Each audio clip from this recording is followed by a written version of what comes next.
Right. If you don't like well, okay, let's play Educating Ricky. Right. Brilliant. Go. Right. So- Ding-a-ling-a-ling-a-ling. Educating Ricky. Right, what are we going for then? Hanging the bacon, airy Chinese kid, alien gives man a beard. I think Alien gives man a beard. I'd like to do that. Right, there's this fella, I think it happened in America, and he saw a bright light in the sky. And, God, if you're bored. and he stood there. This is a true story, is it? Yeah.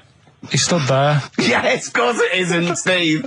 and he saw this bright light, and it came closer and closer, and it was a UFO, right?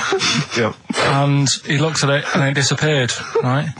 And he gets back in his car, He looks in the mirror. and he looks in the mirror. Yep. He's only got a beard. He hasn't. You sure it wasn't someone else who got in the car? And he was still standing out there? Right? What? And it turned out, Yeah. he got home and said to his wife or his girlfriend, it's a bit weird. So I just got out of the car to look at a bright light, and I got back in the car and I grew a beard, and she said, never mind your beard, where have you been for 3 days? And what had happened is...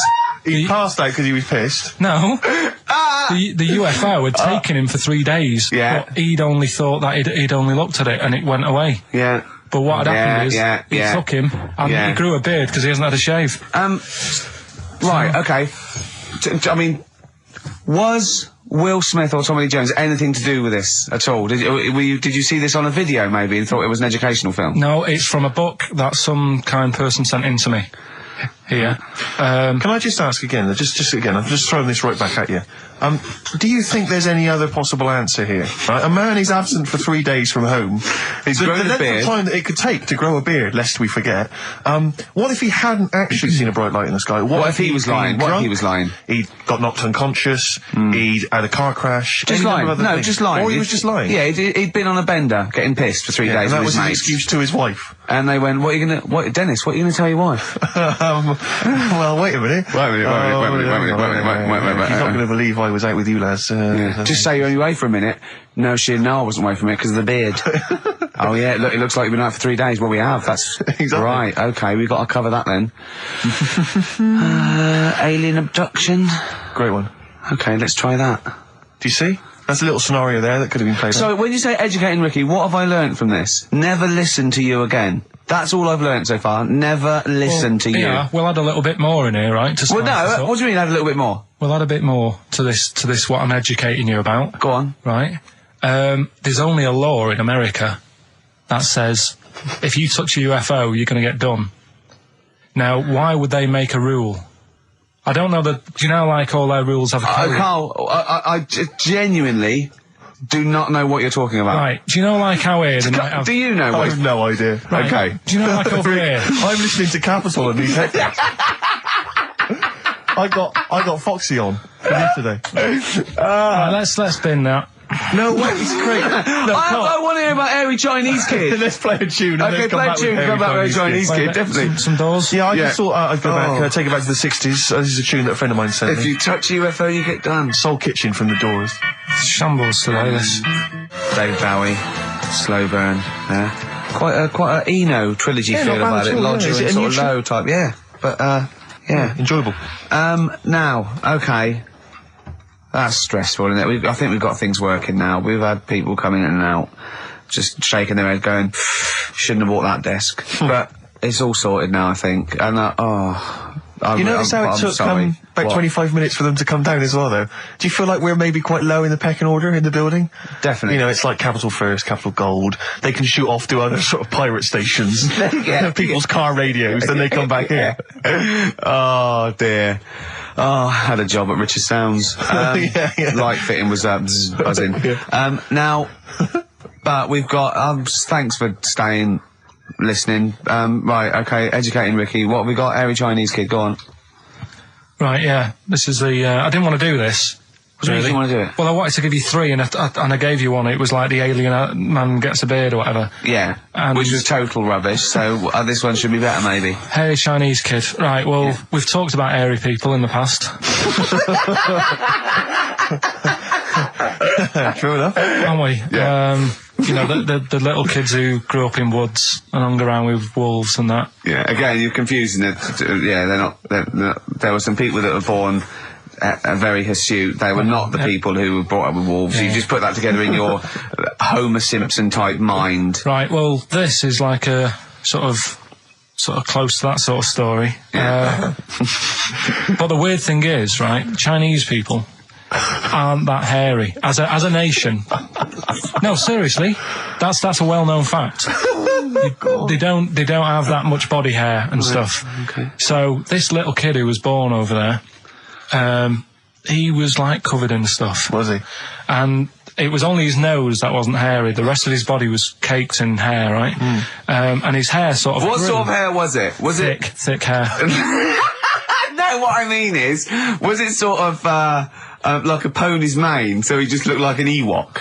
You know what I mean? Just like hanging down sort of straight, dark hair. In the picture, it looked like it grows from his eyebrow. It grows from his eyebrows quite thick, and then it just goes all the way over his head. You don't think it was just really long eyebrows that he'd done a comb over?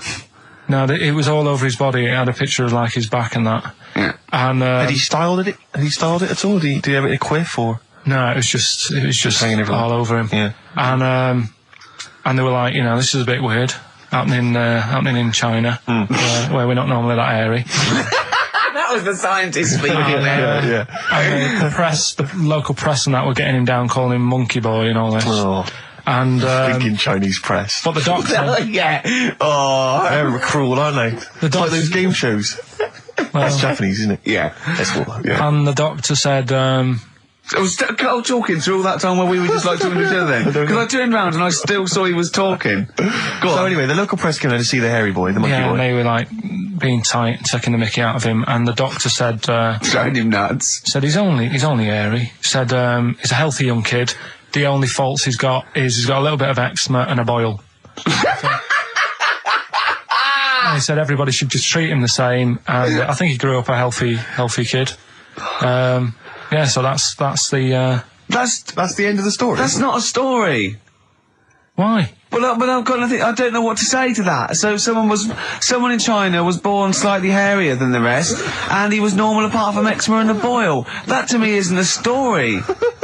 But if it is, I've got a million. I mean, it's sort of like bloke from Manchester went a bit bolder than the rest, got a job on radio. He was normal. I mean, that's not a story, is it? Do you know what I mean? Dandy Warhols and Bohemian Like You on XFM 104.9. I'm Ricky Gervais, with me Steve Merchant and Karl Pilkington. Karl, what's the story then? Right, so what did you say you're going for? You've got your 3 titles, your 3 teasers. Well, I think I'm going to go for Don't Do That to It. You know it can't live without an edge. I'm looking forward to this. Right. So this is educating Ricky, for those that have just tuned in. Now, something that Ricky told me about when he was educating me was that a cockroach, if you cut its head off, it lives for a week. Yeah. Right? And the only reason it dies is because it can't take on water. Sure. It doesn't have a great time in that week, though, does it? No. I mean, it doesn't get much done, I don't imagine.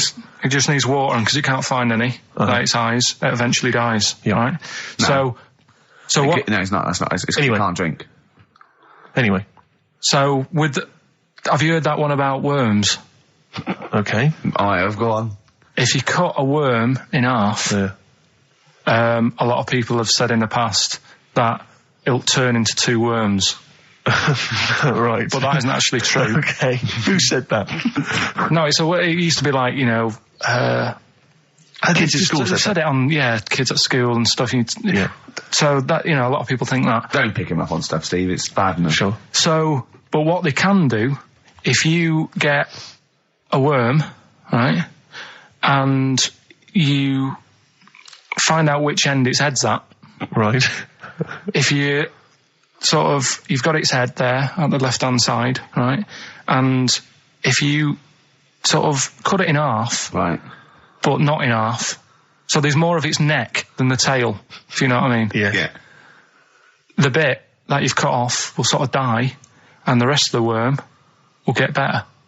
So in a way, you can cut it in half, and it'll survive, but only one half will survive. Okay. Yeah? What have you learned there? I wish you hadn't chosen that one. I know, because it's not. There's nothing, is it? Yeah, you know that joke, how would you tell a worm's head from its eye? You put it in a bowl of flour and wait till it farts. Yes. Right? I told my mate that, right? And he went, what if it coughs? Yeah? Yeah. So, there is a bit of truth in that myth of cutting one in half. Where did you get this information? I don't understand where you get this information That was from the Fortean Times. It was like the myth about worms. Yeah. That was the big article that week. Did it take you as long to read that article as it took you to tell us just then? I like the fact that it starts off debunking a myth that we hadn't heard of anyway. Exactly. You know the big thing about cutting a worm in half and making 2 worms? No. Yeah. What's the other one? It's not the thing to do either, by the way. Don't go doing it. No. It's not very nice. It's cruel. But it can get by and if it's you pointless. do. Yeah. There's no scientific worth in that. Well, there you go. Okay then. So the others now, you see what I do. No, I tell you the other titles. You're not having them yet. That's the whole idea of this. People will be driving or about to go out doing the shopping. They'll think about that now. What was the other 2? Well, the other 2 They won't think about that. They've forgotten that. No, they will. No, they've forgotten that already. If Only It Was Raining and What's Tomato With You. Right, I'm looking forward to that one. No, you've got to tell them tomato with you. Look what's happening. You see, you already want more education. And this is what listeners will be doing. I tell you, I wish you were a teacher. I so wish you were a teacher. Do you know what I mean? Kids would be saying, I know it's 3:30, but I don't want to go home. I want more. Yeah. And that's what I'm doing with you. I'm teaching you. Why are you teaching me things about not to cut worms in half and what's tomato with you? Please tell me what's tomato with you, Carl. In a bit. Okay, educating Ricky, we got 2 left, haven't we? I'm looking forward to these. We've still got 2 more. We've still got If Only It Was Raining and What's Tomato With You. Coldplay, the scientist on XFM 104.9. Right, competition, isn't it? No, it's Educating Ricky Part 2. Oh, is it? Yep. I wasn't even listening. He's doing all the work, I wasn't even listening. Oh, and he spilled some water down that. Right, what's this one again then? Right. What's the teaser headline? Teaser headline is What's Tomato With You? Brilliant. Yeah? Go on. How excited were you when you came up with that? You couldn't wait to come in and tell us, could you? I think it's a good one because you won't forget it now, will you? I mean, like the worm one. What's so special about the worm? A lot of people think that if you cut a worm in half, 2 worms will grow, but no. What happens is if you cut the head end slightly nearer the tail than the tail will die, but the worm with the head will be okay. So, it's exploded a myth. And taught me something. Right, so the second one, part 2 of Educating Ricky. What's Tomato With You? Yeah. What this one's about is, ages ago. It's scientific. There's never a date. There's never a country, a location. Okay, settle down, children. This is A-level history. Right. Once upon a time. Yeah. When a mental place with swords was a king. Forget his name, but he was a loony. So, and it was literally ages ago. Yeah. So, good luck in the exam. Yeah. Right. So, alright, many years ago. Oh, yeah, cleared that up. Go on. They thought tomatoes were poisonous. Right? Okay. Because what hold on, are they going to be proved wrong at the end of this story? Well, because I don't want to give away the ending, but is it something to do with are they poisonous tomatoes? No. Oh, you're having a laugh. I don't believe it. Go on. They could have been eating tomatoes all this time. Oh, Steve, what's tomato with you anyway?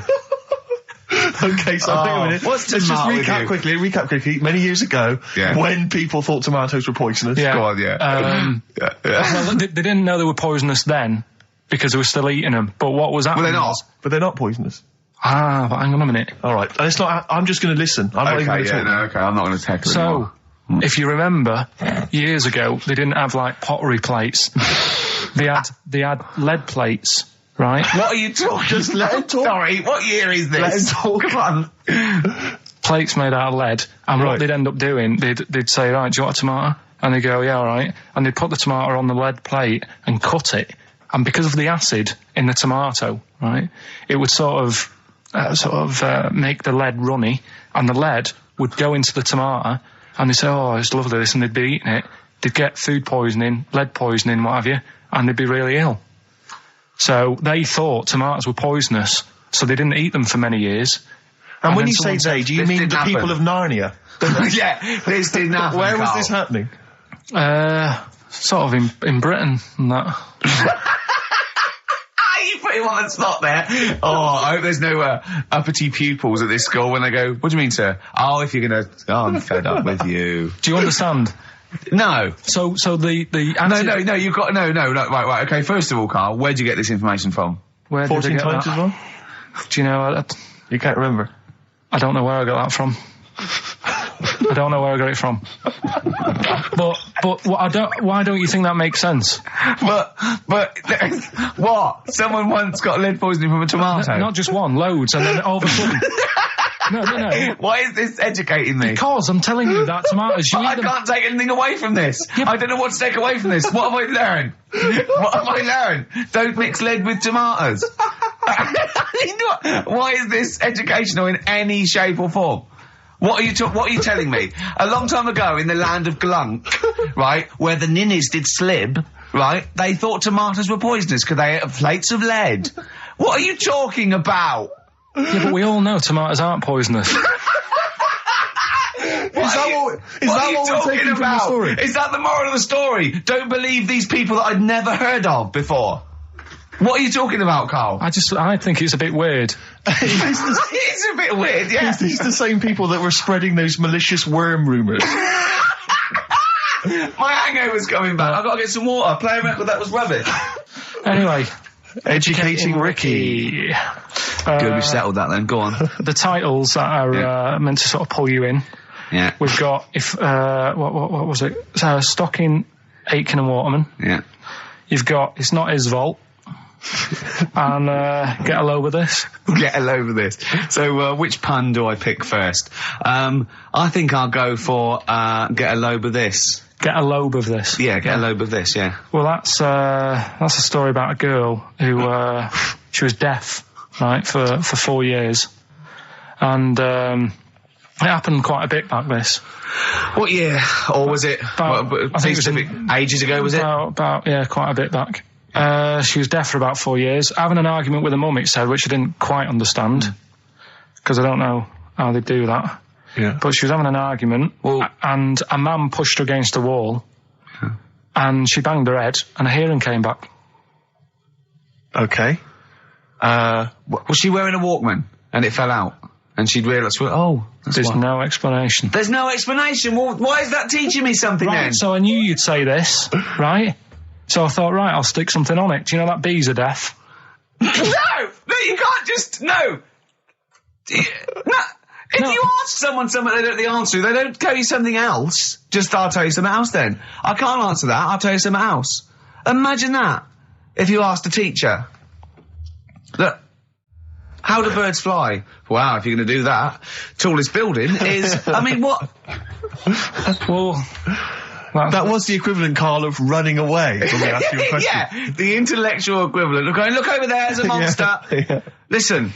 What do you mean? Okay, so... Oh. So her hearing came back. There's no explanation. Or you don't know. Well, there isn't one, is there, really? It's a bit weird. But the only thing... Did the doctors not look into it? No, I think they just said, oh, that's good. So again, I don't...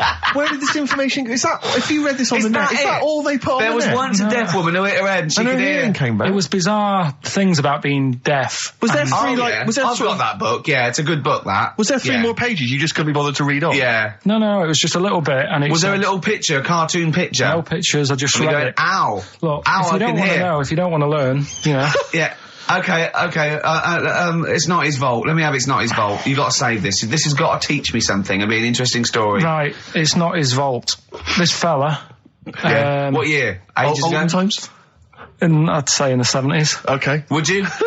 Any evidence for that? And, does he wear flares in the story? Right, is that your reason? No, it's a bit like Yuri Geller, this fella, right? Where he's electric. He's electric. And, if he walks past the telly would fizz. If he walked past the radio, it all goes like that. Ooh. His hair stuck up all the time. And he'd be having a bath and everything would be all right, and then the power would sort of switch on in his body, and the electric in his body made him jump out of the bath. So... What do you mean, so? What is that, so? What does that so mean? You've given us nothing. You've given us nothing. You'd have to at least give us the scientific explanation. Yeah. Electric eels have 400 volts in them. Oh, is this the running away again? What was that one called? Yeah, but It's not his vault. But there's a reason not his fault. It's not his fault. I thought it was going to be something about keeping it in a safe. I think we should do these the other way round. I think you should tell us the story and then we'll hear the pun.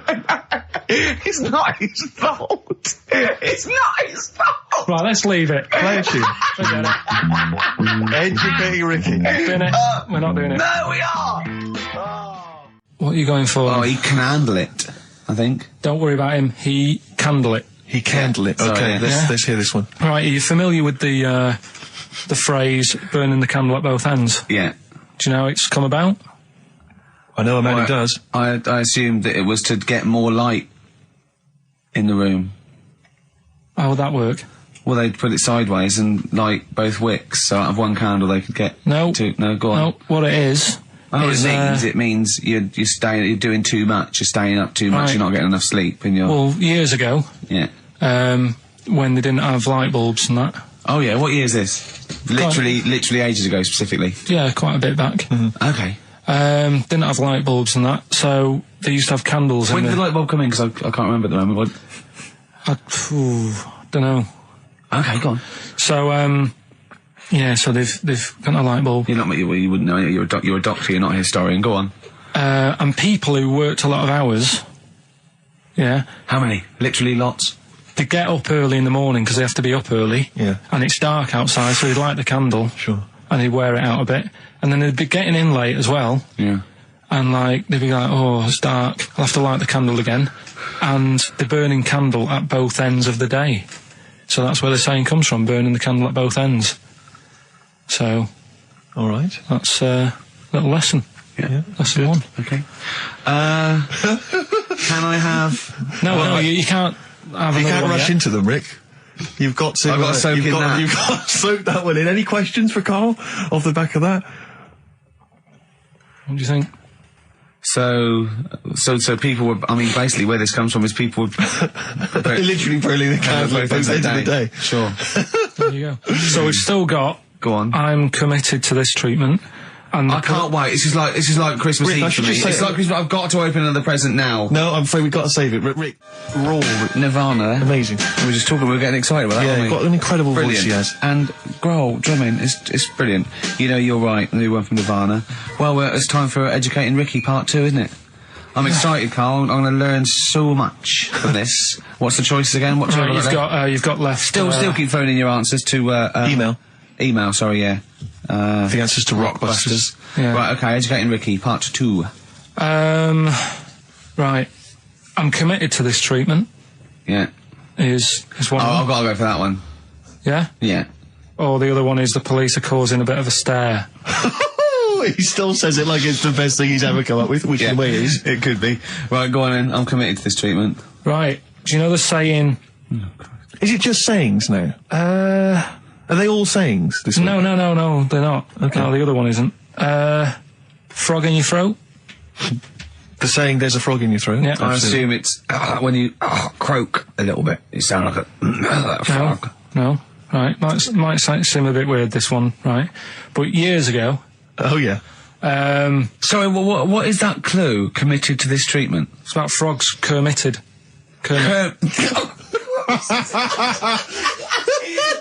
Probably works better with a K and an ER written down. Well, also, if you pronounced it committed, yeah, but not committed. Committed to this treatment. Right, go on then. That's genius. So yeah. Well, what? You go to the doctors and you go with throat hurting a bit. Right. And what they did ages ago. Ages ago? What year was this approximately? We are going back quite a bit with this one. Oh, okay. Go on. And the doctor would say...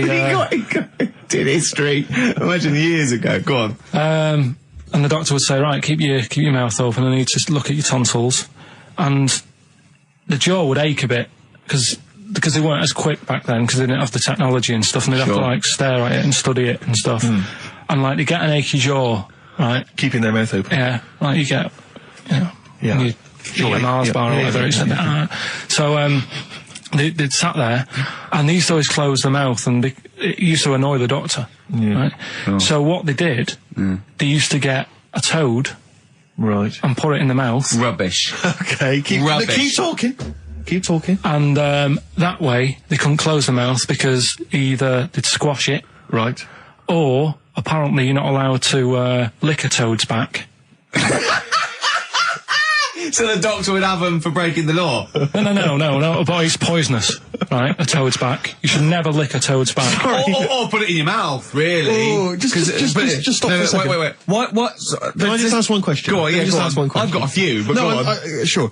My initial thought is, it sounds like a brilliant bit of sort of medical knowledge there. It's a great idea. Yeah. My only thought is, how does the doctor see past the toad at your tonsils? What's he actually looking at with the mouth open? Surely the toad is in the way. Hopping around in the way? It didn't say.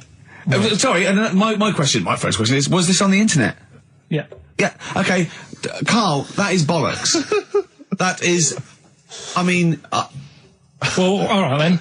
Let's turn this round. Where does the saying, you got a frog in your throat come from? Probably because you sound a bit croaky. Probably that. Probably because you sound a little bit like a frog when you've got a sore throat. Carl, did you not question it just for a moment when you read it? Just for a second, didn't you think that seems an odd approach? Firstly, why a frog of all the different species? Because it's poisonous. A toad. So it's a toad as well. Yeah, well, it worked. I'm committed. Worked. No, my point is it's frog in the throat. I was going to change it to, have you heard the news Toad Day? But I went with the frog. Oh God! Right, so that's rubbish. So that's rubbish. Next, can I have? Let's play a tune. Let's come up with a God. Can I just say? No, just play it. Just play it. Yeah. Yo, Carl. I have to thank my mate Dave, who sent me an incredible 4-disc compilation. That was one of the tunes on there. It looks professional. It's amazing. It's incredible. The effort he's gone to too much effort. Ben Queller. It's a track called "In Other Words" from his album Sha Sha. Open wide. Oh dear, that's interesting. Oh, here, doctor. Look, you've actually got a frog in your throat. I didn't get there. I put it in there. That's the most ludicrous story I've ever heard, Carl. Why don't you think when you read these things? I think there's always going to be a bit of truth in all of these. I mean, that fella called up, didn't he, and said, I'm not sure about the, putting a frog in your throat if you've got, problems with your tonsils or whatever. But he said years ago, if someone had toothache, they'd get hold of a frog and strap it to the face. Yeah, sure. So maybe down the line, maybe they did. Maybe they didn't do it. I think Caligula made his emperor a horse and emperor as well. But I mean, well, what about the frog thing with a poisonous back? It's rubbish. That's true. No, the toads have the secretions in the Why? But they didn't put it in people's mouths. No. So, well, I'll tell you why. When a badger or a heron tastes the toad, it's horrible. Ugh. The toad might die, but it's for the good of the species, because then think how many toads looking like that heron could eat in its lifetime. So the fact that one toad sacrificed itself, all those other toads in that heron's manner will be safe. Why? I mean, we've talked about animals a lot on the show, right? Yeah. And when God made a toad... Sure. Right, okay. Well, I'm going to stop you there. I'm going to stop you there straight away. Don't. Just let him carry on. Right. Okay. Like, there's annoying things out there, jellyfish is a big problem with me. I don't understand what they do in the sea and stuff. Right. Right, but we'll leave them. Got right? we won't, but go on. We won't talk about jellyfish. No. With the toad, right, if it's to protect itself... Yeah. Right, now it's not to protect itself, it's to protect its species. No, yeah, but that, surely, right, if the toad had a choice, if God said, right, what I'm going to do for you here, you can have something like a lobster's got claws, big claws, do have a fight. Or, I can give you something that if someone's having a go at you, you've got to try and persuade them to lick you back as a defence. Yeah. What use is, right... Oh, right. God, sir. Well, I'll tell you why. What is God up to? The fact that there are still toads around is a testament to that defence working. That's all I'm going to say, okay? If the toad had died out, you'd have a point. But they're still around. It works, alright? And don't start slagging God off. He's got a lot on his plate. Basically, I think he took on too much. Particularly in 1 week. Exactly, it was crazy. Danger High Voltage, Electric 6, XFM 104.9. I'm Ricky Gervais, with me Steve Merchant. Carl's getting all flustered because I put an elastic band around his head. And we've had a definition of... Well, hang on a second, because there's an update to that, Rick. Go on. We did just have one definition here of a frog in the throat. Apparently this has come from some internet site, so who knows how convincing it is, but it says frog in the throat, meaning suffering from temporary hoarseness, needing to clear the throat. Origin from the Old English frogger, meaning hoarseness. That's from Chris. Now that sounds slightly suspect to me. Why? But frogger? I mean, it seems odd that it would derive from that when it so clearly appears to be you sound like a frog when you have a sore throat. Yeah, but the word frog could come from Frogger, because it sounds like it's croaking. Wasn't Frogger a game you could play on the on the Spectrum? That's a great game. But listen, hang on, there's an update to that, because just to common frog, of course, Rana temporara, that's the Latin name. Well, your toad is Buffo. You may be trying to show off, but I think you're about to embarrass yourself as well, because you've been slagging off young Karl. Yeah. It says here, another email, it doesn't tell us who it's from. Although it's hard to believe now, at one time, medieval physicians believed that the secretions of a frog could cure a cough if they were coated on the throat of the patient. Yeah. That in itself sounds repulsive, but what makes the idea even worse is the application of the secretions. Instead of painting the treatment on, something which may also have seemed rational, a live frog was placed into the mouth of the sufferer, where it remained until the physician decided that the treatment was complete. Right. Apparently Shakespeare's son-in-law, that's a question mark, I don't know what that means. Anyway, it's no wonder that today a froggy or croaky attempt at speech is said to be a frog in your throat. So, you can see that what's happened there is Karl's misread or been slightly misinformed about a medieval practice. In a sense, you're both winners, just for taking part. I'll bacon in the morning if you're sick of having me. Right, I'm having that one. That's brilliant. Right, well, it's a saying. Do you know cold shoulder? Giving someone the cold shoulder? Yeah. All right, if you have someone round at your house and, you know, you try to get rid of them and they're hanging around and stuff, and you're like, oh, I wish they'd go, I'm tired and that. Well, years ago... when? Literally years ago? Well, ages ago? Sort of... Olden times. I think it said medieval times. Yonks ago, then. Yonks ago. Yeah, medieval, We're going back quite a bit on this Well, one. you know when you find out these books, why don't you just pop down when it was? Just make a note. I don't think it says all the time. It just sort of says, you know, a few years back. Yeah. Oh. No, it doesn't. Well, never. All right, I'll make an effort next week. Okay. Right? So, it's annoying that, because my girlfriend said to me, just make a note at the time and they'll stop having a go at you. Yeah. Yeah? And I kind of thought, it's all right. Didn't listen? I don't think it matters anyway in this one. We're looking at the saying, right? So it's giving someone a cold shoulder, right? And what it is, right, ages ago, there wasn't enough houses for people. Right. Because there wasn't much money being made. You know, there weren't big businesses. People weren't earning good money like they are now. So there wasn't as many houses, right? So what you ended up getting is like, you know, the rich people having a nice place to live. Oh. And the poor people were like wandering about, you know, looking for places to live and that. And what they ended up doing is they had like, people would go around to the mate's house and say, look, I haven't got anywhere to live. It's a bit cold. Can you let me stay? Right? So they'd go, all right, then you can stay a couple of days. But they ended up staying for like weeks. Yeah. Right? So to sort of get rid of them, what they'd end up doing, they'd be making the dinner, and they'd be making a lovely dinner, like a bit of meat, nice warm meat, and nice veg, gravy. And this happened every time, did it? This is where the saying came from. This is what happened, Rick. This is what happened every time. It was in that vague book. The book of vague sayings and stuff. Right, so they'd be making a nice meal, but what they did, they looked after all the family, and the person who won't go home, they just give them some, like, sort of a cut-off of cold meat. Right. So they'd say, you're giving them the cold shoulder. Meaning... Right. Okay, that's rubbish. Okay, absolute... Karl, why would that necessarily work? Yeah. Why do they always, in every situation when you want to get rid of a lodger, well, still feed him every day, but make the meat lukewarm. So they always leave then. Yeah. Oh, this food's lukewarm. I'm going to become homeless again, wandering the streets. Hold on, are you giving me the cold shoulder? Yes. Do you want me to leave? Yes, just say leaving. No, I like to do it cryptically. That way, in years to come, someone will have a little saying about it. Well, yeah, that was our bacon in the morning. If you've had enough of meat, we'll leave that. Well, bacon in the morning.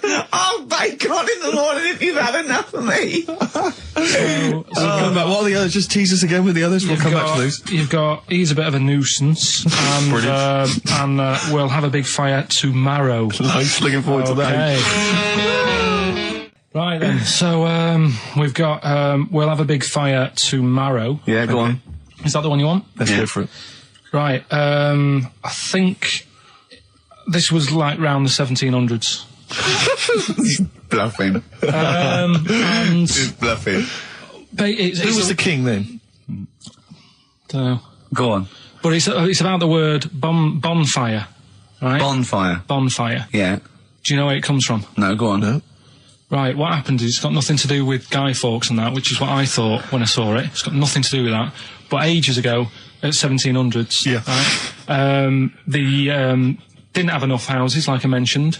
Okay. Yeah. So if that happens, you get people living on the streets. You get diseases, people aren't cleaning properly. So you get more deaths. All right? Yeah. So think about it. You've got all these dead bodies lying around.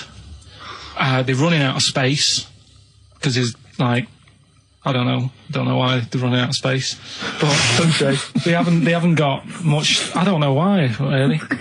I was going to say they should have just buried them, but there's probably more land back then than now. He doesn't need anyone else in the room to have a conversation with himself. Yeah, we could leave and we'd come back and he'd go, I've sorted it. Yeah. But anyway, for some reason, they presumably, if it's going to be they burnt them, it's presumably to do that it also kills the parasite or whatever's carrying the parasite on them, as opposed to burying them and not killing the disease. Well, yeah. So there you go, you've worked it out. They piled them up and they turned it into a celebration because there was a lot of fed up people at that time. Is this going to be the word bon, meaning good? No, I'll tell you in a minute. Go on. So you've got all these people who are like going around and like, oh, you know, so-and-so died the other day. And, you know, nearly every week someone they knew was dying. Yeah. So you can imagine like just constant like being depressed. So, and they've got all these bodies lying everywhere. It's like, oh, God, what are we going to do?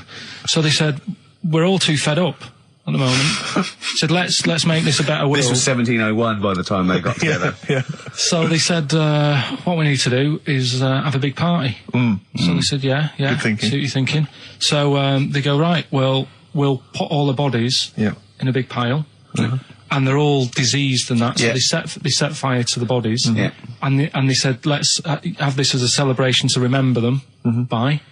And, you know, we'll have a drink and that and have a chat. We'll have this big fire going. And it came from bone fire.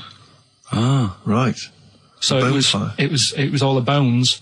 Bonfire is bone fire. Yeah. Excellent. Yeah? That's interesting. So that's how it came about. Yeah, in the 1700s. Yeah. That was? No, probably. Okay. I reckon it was 1600. Probably earlier. I reckon it was the plague. I reckon it came from. But interesting stuff. So that's.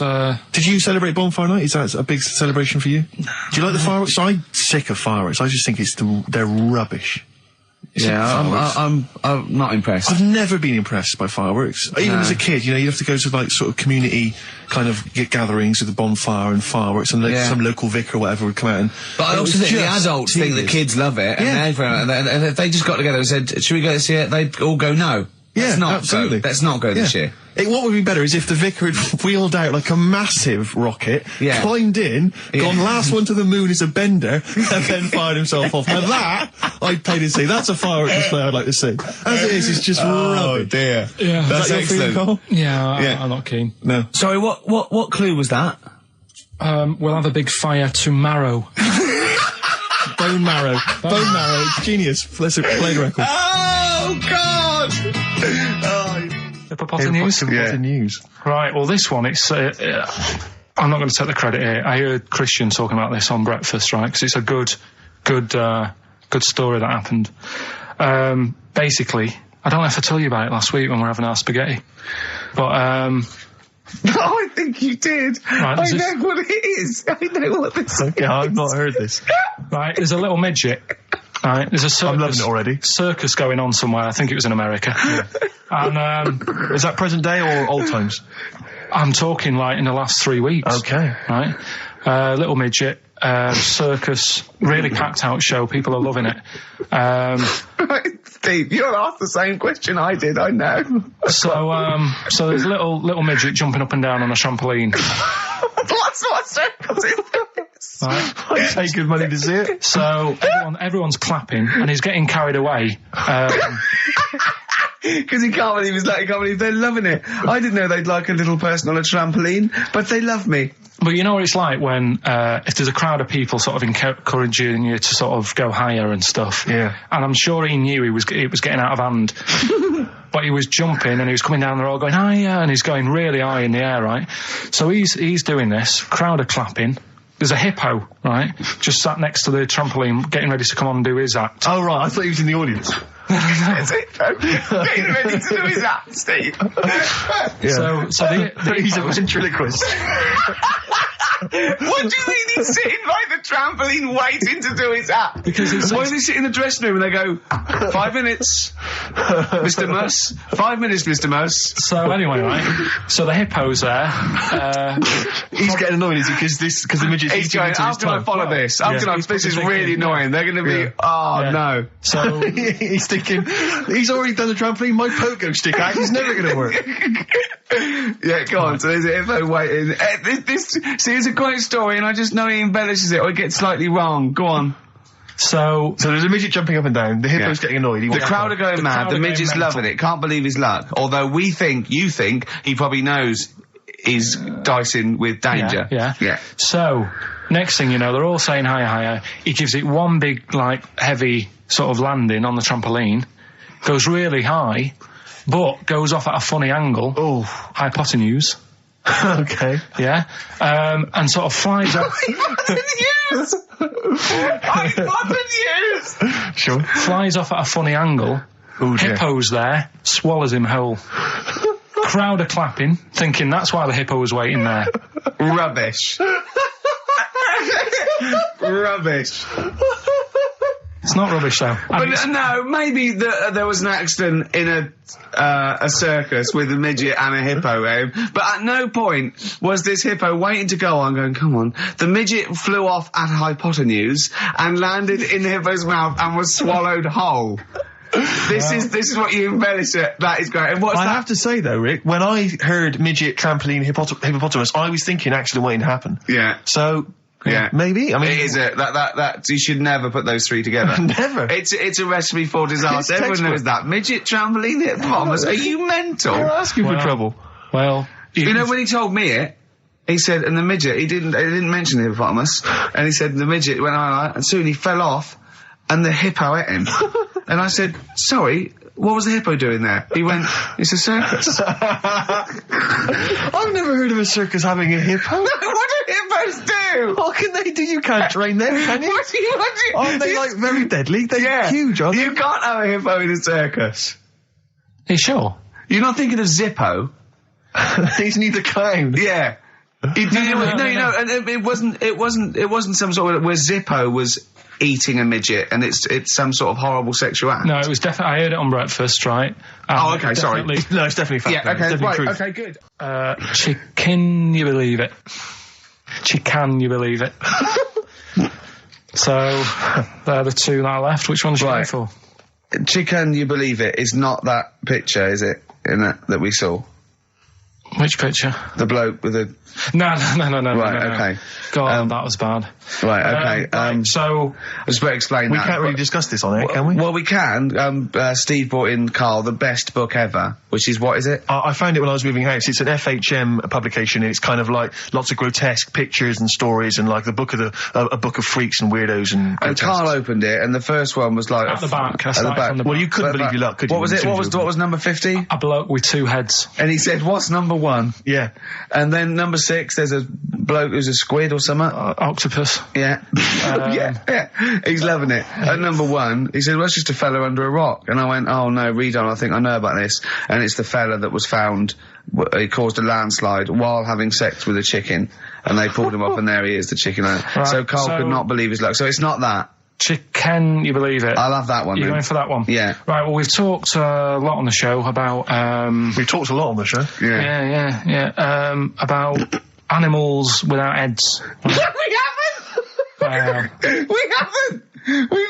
We talked about cockroaches could live without a head for 7 days. Yeah, we talked about that, and then of course there was the well-known one about the fella who had his head cut off, and he blinked. He said to his mate, "Count how many times I blink when my head comes off." Yeah, when you told it to me, you said his head came off, and he said, as his head was in the basket, he said, "Quick, count how many times I blink." And it was Nick Frost that had to go, "No, Carl, no, he said it before." I went, and that was lovely. So yeah, we've talked quite a lot about things heads coming off. Go on then. Well, this one, right? Back in 1945. You looked up the date. It's got a specific date. Wow. Mate Jonathan sent this one. You know him as well. It's a lad at the BBC, right? He emailed this one in. So thanks for that. Chicken. It's called Mike. There's a chicken called... Sorry, I missed a bit there. There's a chicken called Mike. Chicken called Mike. Okay. Right? Yeah. What happened was, it was living on a farm, right? Loads of chickens knocking about. And the owner of the farm is like, getting ready for tea, and his wife says, go out and get a fresh chicken, because my mum's coming round. So he thinks, well, I want to get a good one in, because I want to impress her. Cause back then, even then, they wanted to impress the mother-in-law and that. So they said, all right, I'll just nip out and get one. So he sees Mike, chicken, running around. Is this during the war or after the war? 1945, I'd say that was after. No, it ended, It ended in 1945. Yeah, okay. September, go on. So, chicken's running about, he thinks that one, that looks alright, I'll have that one. Mikey. So he picks it up, and he cuts his head off. Oh. Puts it on the block, cuts his head off, runs about a bit, like they do. He thinks it'll stop in a minute, keeps running about, and what's going on here? Right? He's now like chasing the chicken without an head. Yeah. He's saying he should die in a minute. Anyway, doesn't die. Chicken's walking around with no head. Lives for 18 months. Yeah. Chicken with no head. Yeah. What do you think of that? Well, I'll tell you, I've heard this story before, Rick, and the explanation, as I understand it, was that certain vital cords, spinal cords, weren't severed when the head came off. So that was why it continued to live. Yep. I don't know if that sounds plausible. It's fine. Absolutely fine. How did it take on protein and energy? The fella who owned it, he said, well, hang on a minute. He said, I could kill it now. But I've got a wonder chicken here. But he's thinking, it must really want to live. Sure. Right? If it survives that, I've got something here. Yeah. So what he does, he gets a little eye droplet thing that he used to use on it. Obviously not anymore. Right?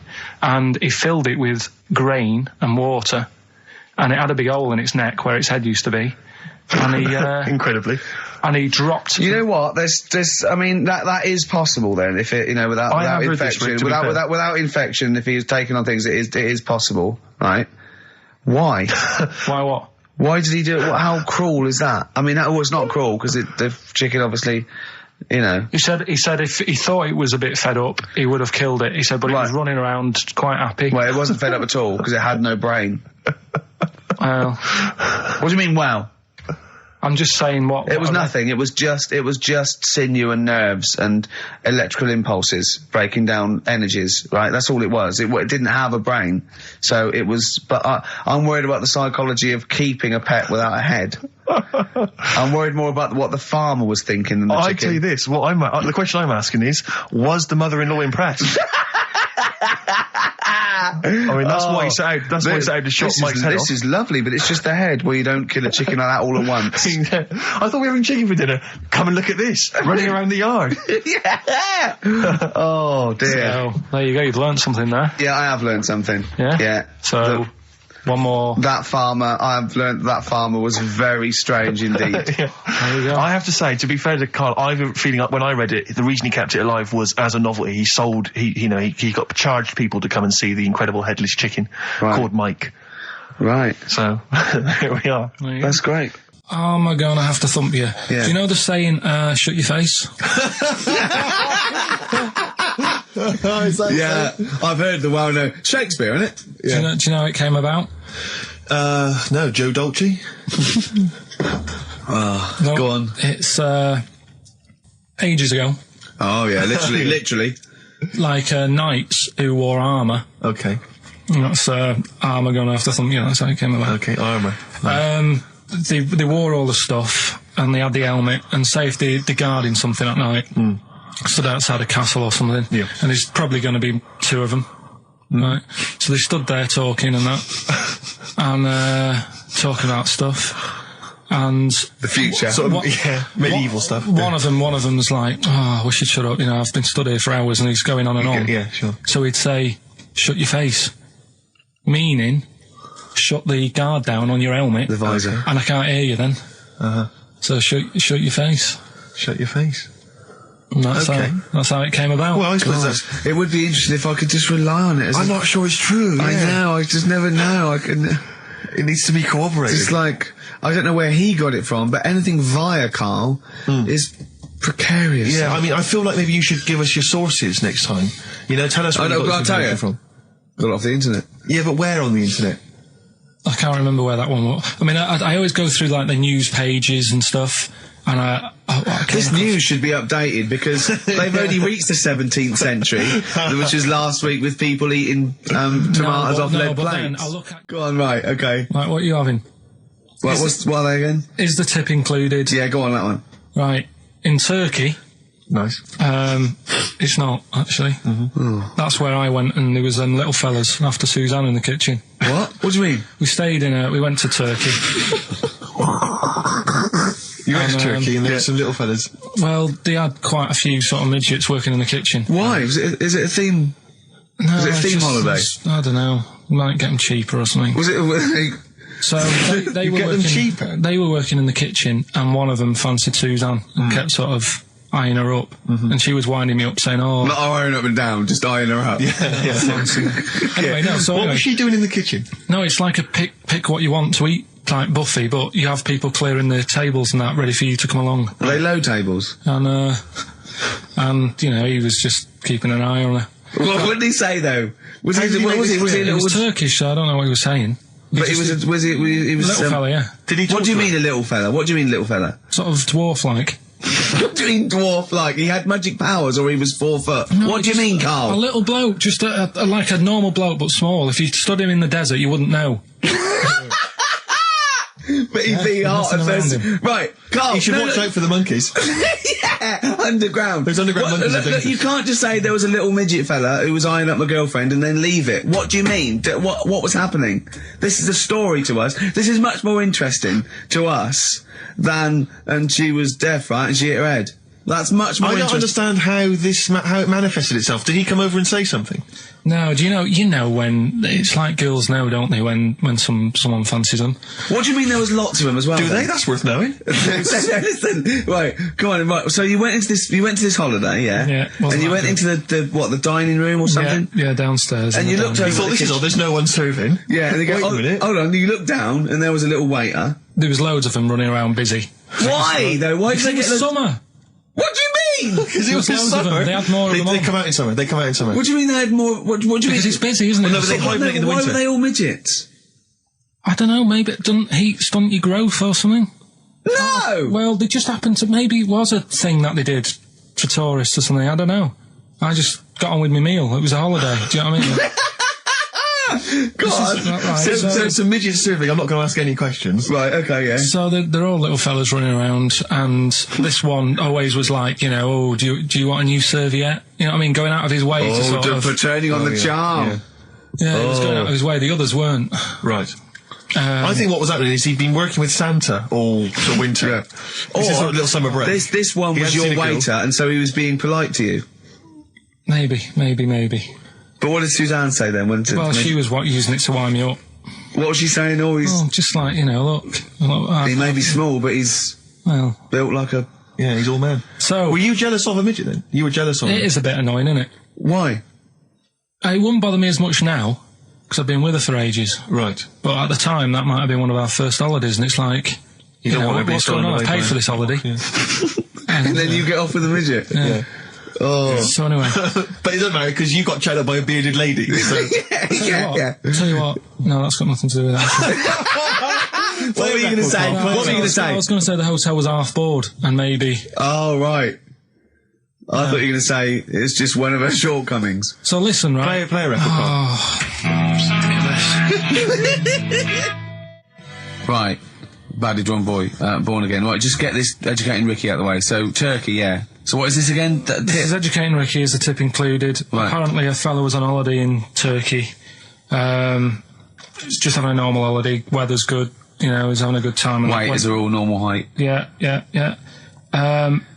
He's having his meal. He hears a load of screaming going on in the kitchen. Hold on. Has his girlfriend wandered in there? And they do, With a stepladder. Yeah. the circumcised people in the kitchen, and apparently... What are you talking about? Whoa. Slow down. We were Sorry, sidetracked there for a minute. what are you talking about? Well, I'm excited about two things at once here. One, they circumcised people in the kitchen. Two, I guessed it was someone losing the end of their knob. He did, yeah. I started thinking like Karl Pilkington. Extraordinary. That is amazing. Apparently it was going on. It wasn't just a one-off either. Well, when I say a one-off, I mean they did it more than once. Yeah. Right? And there was...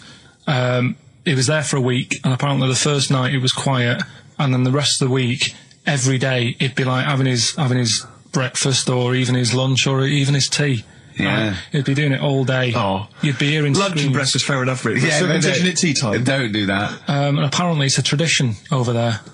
You can't even make a complaint about it. It's like, well, you should have found out before you come over. See, I can't believe this is true. Sorry, I'm a little bit lost. Believe this is He was true. in a restaurant, in a hotel, and there were people having circumcisions in the kitchen. Yeah. Is that right? I'm even worried that we're bordering on the racist here, suggesting that is tradition that Turkish people cut the end of their cocks off in the kitchen. Yeah. At meal times. I think you're wrong, Karl. This sounds ludicrous, Karl. No, I don't think it happens everywhere. Right. I think this Just in Oh, this is this hotel. certain places, Certain hotels. certain hotels. What, is it like 2-star? Yeah. Why did he go to the Foreskin Inn? It was his own fault, wasn't it? So that's Sorry, that's it, is it? Have they closed? Wait. That's the story. You educated me, right? Once a fella saw some Turkish people cutting the tip of their knob off in the kitchen. Thanks very much. Thanks very much, Karl. Got any more? Well, there's things you can learn from it. Either don't go to Turkey. No! Don't have calamari when you're over there.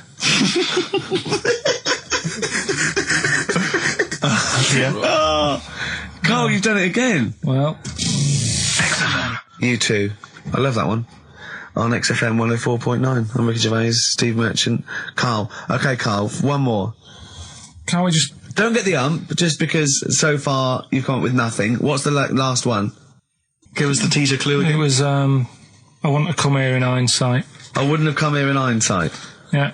Right, give me some education. This will be the thing that teaches me something. I can feel it in my bones. Come on. There's a kid in Kenya.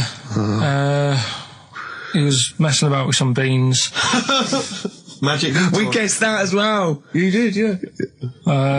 He's fed up because we've guessed his puns, I think. He put one of them in his ear. Yeah. The mum or the dad said, oh, what have you done that for, or whatever. Yeah. So I'll have to take you to the doctors now. So they took the kid to the doctors, and the doctor said, he said, I can get that out, I can sort that out for you. So he took it out, and the doctor said, right, that's £3.50. And the dad said, I've only got £2.70 on me. And the doctor said, right, well, and he put the bean back in his kid's ear.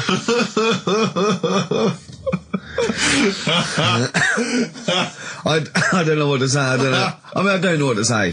I mean, A couple of questions from me, very quickly. Are you sure that those were definitely the sums involved, were they? Well, the equivalent of whatever the deal with in Kenya. Yeah. It was the equivalent of £3.50. So what currency was it, Karl, that you translated into sterling? I don't know. No, it was saying in the thing. It said the equivalent of £3.15, £2.70. Did it say that? Yeah. So Did it say that? Yeah. Karl, look at me. Look at me. Did it say that? Yeah. It said that was the. Did it say that? Yeah. Yeah, it did.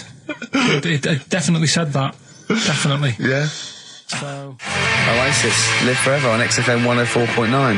Right, we're in the swing of things. It's mine and Steve's favourite bit of the whole show. This is what we do this show for now. Educating Ricky. Yeah. Go for it, Karl. You said that learning can't be fun. Yeah. Yeah. Okay, I'll go for the one. What's the one about the butcher going down the butcher shop? You've got get your kit on. We're off down the butcher's. Yeah. You going for that one? Yeah. Well, do you know the saying? That don't let the cat out of the bag. Yeah. Do you know what it means? Yeah, don't give away a secret. Right. Well, do you know how it came about? No. Well, ages ago. Before, like... ages ago. 17th century? Yeah, before, like... Yeah, 17's good. Yeah. Before, like, you know, proper butchers and Dewhursts and supermarkets and that, you used to get these blokes who sold meat. Right. Butchers, they were called then, I think. Yeah, but the difference was they didn't stay in the same place, they moved about. Right, so they'd turn up on a street corner, and he'd have, like, loads of carrier bags of, like... Carrier bags? Yeah, with meat in and that, and people would plastic be like, carrier bags. Yeah, with mobile butcher on them. Yeah. Right, so and an email address. Yeah, go on. People went, right, yeah, I need some meat. Right, so they'd go up to this bloke and say, what have you got? And he'd say, well, I've got a you know, you can have a bag full of pig, or you can have whatever, a bag full of chicken, whatever. Yeah. And they'd go, yeah, how much? They go, you know, call it a fiver, whatever. Yeah. And they'd buy them, and to make more money, they didn't always fill the bag with what they said was in it. Oh, I thought that might be the case. Right. Yeah. So what they used to do? Put cats in there? Yeah. But I don't see what. Okay, so sometimes they would put a cat in the bag and pretend it was chicken or whatever else. Yeah. So why was a cat any cheaper than a chicken? Because cats are wandering around the streets, aren't they? Chickens aren't. So they'd get a chicken. They put a chicken on the top so that when they look in it, they'd go, yeah, that's all right. Got a bag full of chicken. They'd get home to make the dinner, and they'd be like, what are we having tonight? And they'd go, well, you'll never guess. And they'd have, like, you know, well, you can have a chicken leg, and, you know... But it would be a cat. Yeah. They'd have to defrost a pizza.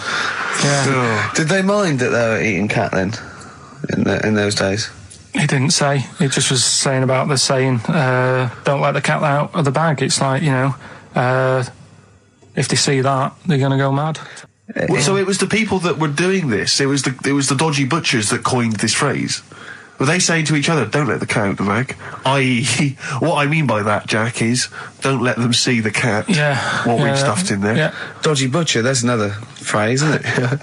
So that's the first one. Is that a euphemism, or is that dodgy butcher? As his meat delivered around the back. Sure. So that's that one. So let's get your kit on. What does that mean? It's a euphemism for homosexuality. Okay. And meat, presumably, in that means different things. It doesn't. It's a word that is also a male bird. Would it mean chicken or cat necessarily in that context? Or well, I suppose it could. Yeah. Carl's look at him. Carl looks at you like a cat. Yeah. Whenever we leave him behind, if we don't talk like straight at him and let him see our lips moving, and it's, you know, monosyllabic and very look, he's lost in that conversation there. He just drifted off, didn't you, Carl? No, I just was also thinking on animals and that, something else I was going to use. Go on. Alright, that's aqualung. Good time's gonna come, innit? Right, Carl, come on in, educating Ricky. So, don't let the cat out of the bag, that's where that comes from. Comes from a crafty butcher. 104.9 XFM. You alright? This is Carl, producer of Ricky Gervais and Steve Merchant. They're not about today. Ricky's on holiday. Steve couldn't be bothered. So I'm left here with all the DATs. That's a digital audio tape of all the shows they've done since they've been here over the last, I don't know, year and a half or something. So we'll play you some of the best bits. All right. So here's the first bit. Exactly. Carl you had to go to one of those well clinics, didn't you? No, I haven't gone. Why? Because I'm not happy with it. What? I'm not happy with the whole. Well, it's just, do people know what them places are? We'll give you a whole. Have you heard of them? Yeah, I've had one. Yeah, they check everything. Which, you know, Suzanne, my girlfriend, was like, you know, you're 30 odd now. When was the last time you went to the doctors? And I haven't been for ages because I don't. No, I never go. I never go unless I think I'm honestly going to die there in agony. They can always find something. Jane made me go to one of those things, those boot things where they do that. It's couple £100 and they give you a complete head to toe, don't they? But head to bottom is what it is. They do the old finger up the arse thing. Now, what is that testing for? Well, I like that he said it quietly, because he's on the radio. You can't say arse. Yeah. I say it quietly. Say it quietly. Yeah. Arse. Yeah, arse. That's what our mistake was, because we got a complaint upheld, didn't we, for saying, and I'm talking about a male chicken here, which is a cock, as you know, and we said that word, right? So if we'd have gone cock, we'd have probably gotten away with it. You can get away with murder if you just whisper it very So go on then, yeah. So no, I'm not going because I'm not having that done. I don't understand what you're going to find up there. That's your head. No, but why can't we just? I mean, it's the heart that I worry about the most. Do you mean that in a kind of romantic sense? No, I mean, like, you know, if they'd have to have a long finger, wouldn't they, to check that out? They go, "Is something wrong with your left ventricle?" Yeah. Now, this thing about the doctors, they hold your testicles and they make you cough. Yeah, they don't hold the testicles anymore. They just put it sort of like by the side of them. And what's that testing for? I don't know. I think it's something to do with if you got something wrong with your diaphragm or something like that. You can't do it when they press there. I don't know. It shows them something. So it's not doctors having a quick feel. Right, so you can't. well, that's good, because do you remember when Karl said he's going to die of cancer? And I said, why? He said, I don't check my balls. I said, why? He said, I don't like the feel. So they feel it for you. They feel them for you, and you can just relax, shut your eyes, and think of England. But don't mess with them. What do you mean? You can do more damage messing about with them. Just leave them. And it's two anyway. You can afford to lose one. Yeah, I don't think that's the point. I think the point is it sort of spreads, doesn't it? You know, you've got to check the. I mean, I'm not saying, you know, if don't do it, because they spend a lot of money saying to people, you know, have a quick feel if you've got the time, what have you. But I don't worry about it. Leave it alone. Why, out of interest, why do doctors stick fingers up your arse? Check the prostate. Check the prostate? Yeah, because if it's swollen, it could lead to all sorts of problems. Again, they're not having a laugh, Karl. They're not going, hang on, look at this bald little mank fella. But there's no nice way. I'll feel his balls, stick a finger up his arse and send him home. 300 quid, please, on you go. What about me art? It's fine. And they're all laughing. Roger, Jeff, stand behind that two-way mirror. yeah, what's this? I'm not going anyway. So. Really, you're not going because you don't want... No, I'm not happy with that. It doesn't even matter. It's not the fact he's a stranger. If it was someone who I knew, it'd be just as bad. That'd be worse! Imagine that! At a dinner party. Oh, God. Oh, look, hello, Roger and Selena. Do you mind, Roger, Would you allow any of the celebrity doctors to do it, though? Dr. Dre? Any of those? Doctor Who? I just don't understand in this day and age. Would you allow Christopher Eccleston to stick his big northern finger up your... Do you got a song on anyway? In the week, I called Karl up. I said, how are you, mate? He went, not too bad. Now, as you know, his girlfriend's been away for ages, hasn't she? Yeah. Covering the World Cup, the African Nations Cup. She's a sports journalist. Well, yeah. All right. Okay. I love the fact you're thinking, what does that mean? Like, well, she's not much of a journalist, Rick, to be honest. I've read some of her stuff. No, but she's not on air. She does stuff, you know. Yeah. Behind the scenes. Yeah. Sure. A lot of journalists do. You always want to make clear that you're not going out with Kate Adie. That's what you want to make clear, isn't it? Yeah. Now, so she'd seen none of the meteoric rise of Karl as a broadcaster. She's been away for the whole time since you've sort of become... a wit. Yeah. A cult figure, to be honest. And he hadn't told her this, so, apparently he went home and she was sitting there, looking a bit grumpy. He went, all right, so yeah. She went, should we go out then? She went, I'm not sure I want to go out with an idiot. Right? Oh, no! Yeah. And she went, Loch Ness Monster. Why don't you just think, of course the Loch Ness Monster lives in Loch Ness. And she was giving a bit of a hard time. And she went, that's why that's why I didn't tell her. I didn't tell her really. Same thing happened when I was at school and I had to play drums in Little Donkey. I didn't tell my parents, right? But my dad turned up anyway. And what happened? He, How old were you, Karl? Well, it was the school that I used to go to. Oh, yeah. Like, Oh, yeah. You used to go to the school you used to go to? No, but what I mean is, I didn't go to secondary, did I? So I missed a lot of that. Sure. But primary, I liked. Oh, it was all colouring in and stuff. Yep. And it was a Christmas play, and I managed to get a part in it. And, did you audition? No. Got a part in it, and I should have been playing the drums to the one about Kings. We Three Kings. Yeah. I was meant to be doing that, but Little Donkey came on, and it was one of the... What do you mean came on? That was like next up on the next song. Right. And it's one of them songs that you can't help sort of tapping along to. Yeah. Do you know, like if I was to go yeah, you'd have to finish it with... Yeah. Do you know that they actually send that into space? Do they? And... What, hoping that aliens will respond with that? Yeah. They do that because apparently it is one of them things that you can't help. What, even if you're an alien life form? Yeah.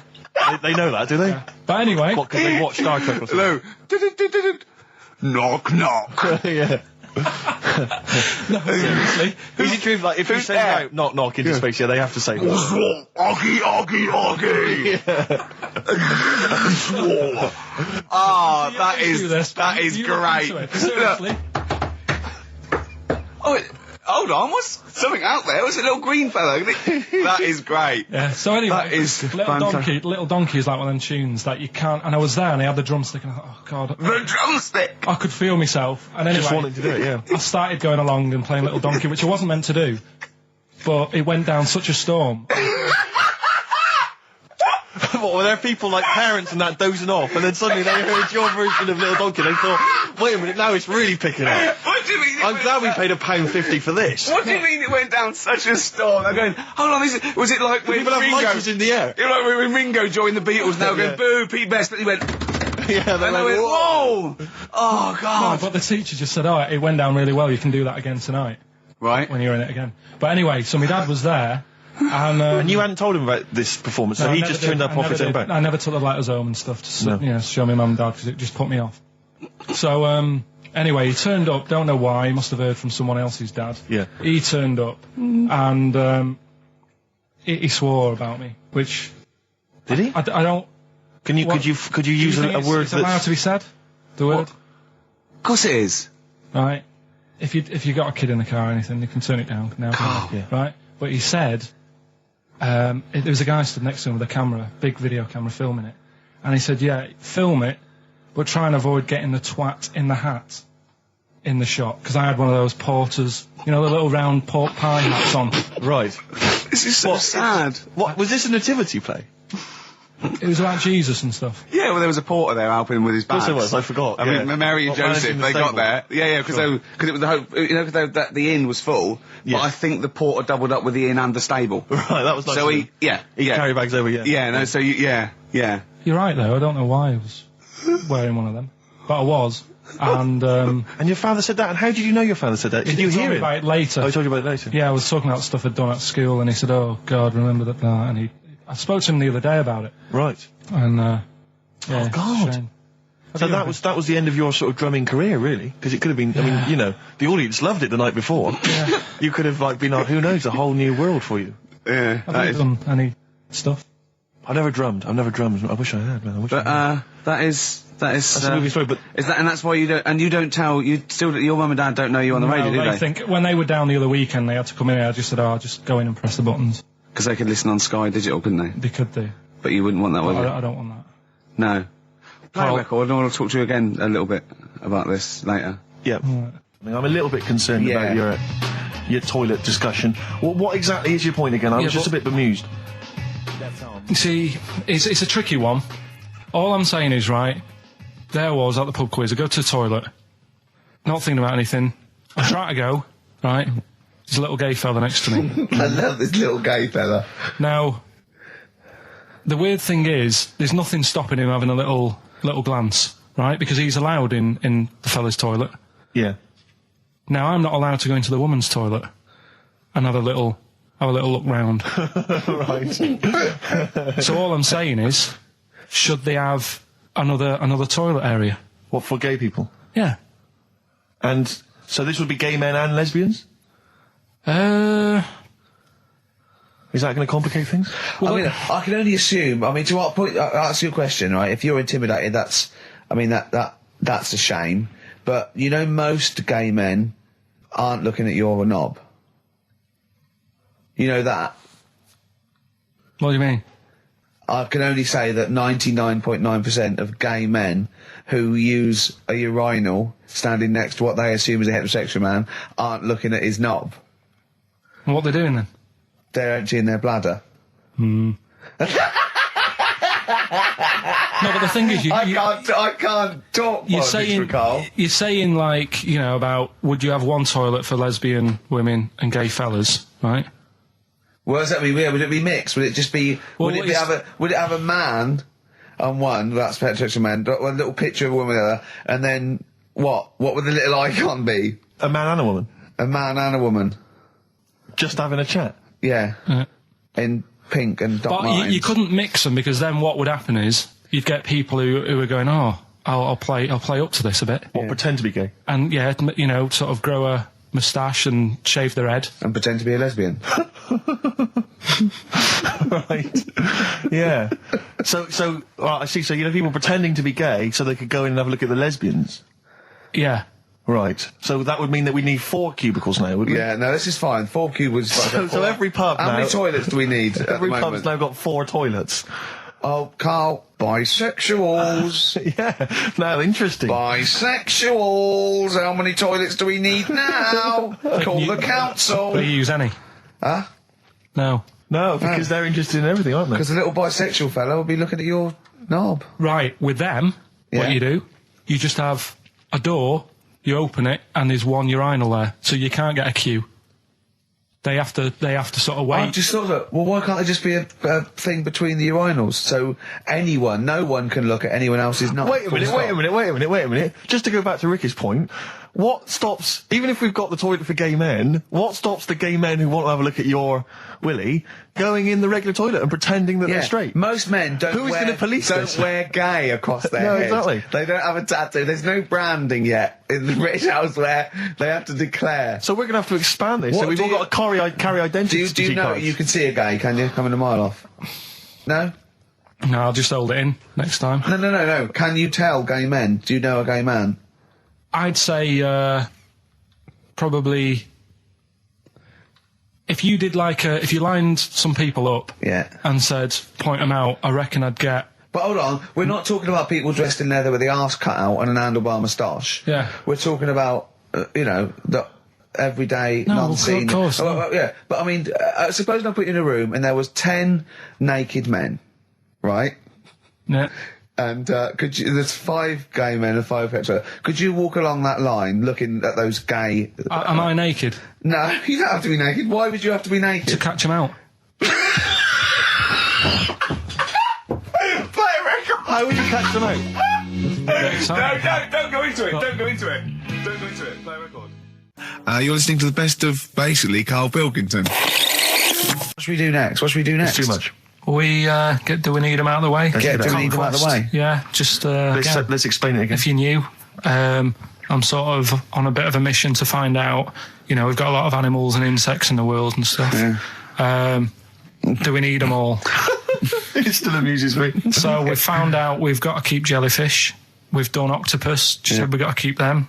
This week, snails. Do we need them?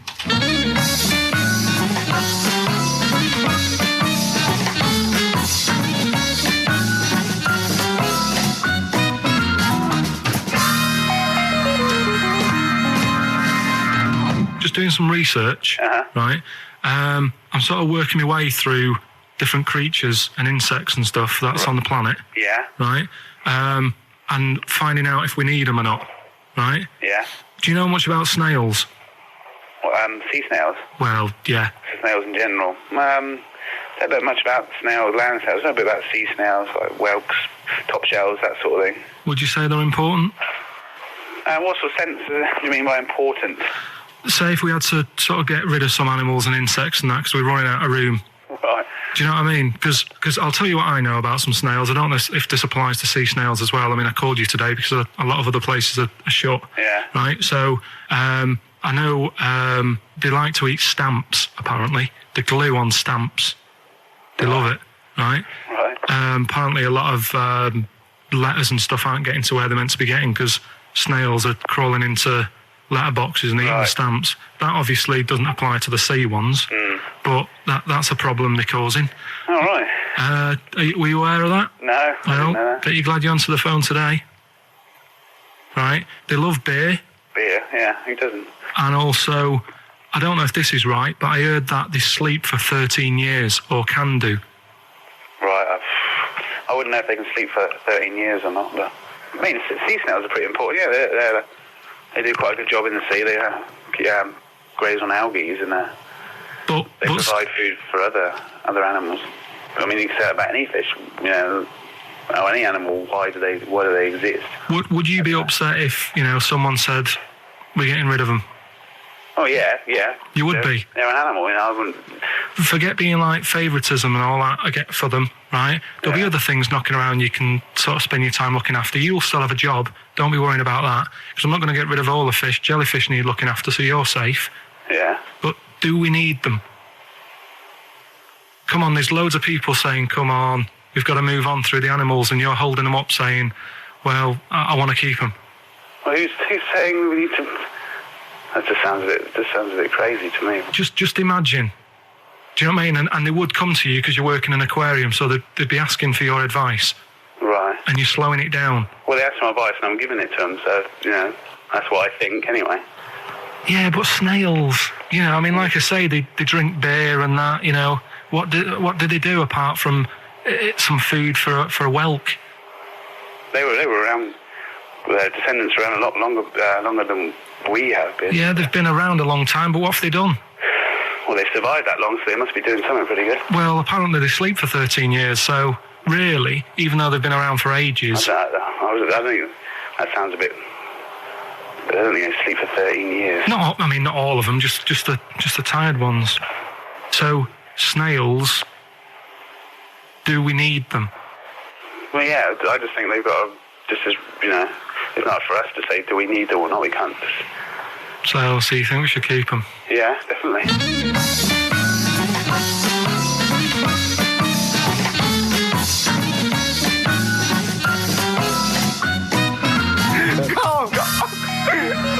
Carl, I'm proud of you. That was getting really quite annoyed. I know. What did he think he was doing? What? I don't know what you tell these people. I mean, you don't get their permission to play this out, do you? You just don't say the that. thing is, right, I sort of told him what it was about, but we won't say who he is or where he works, because it doesn't matter. I just needed to speak to someone who knows. I know the fact that you were trying to get an answer out of him by suggesting that he would be safe, because he could look after jellyfish if he gave the okay to destroy snails. He was getting livid, you can tell. Oh, God.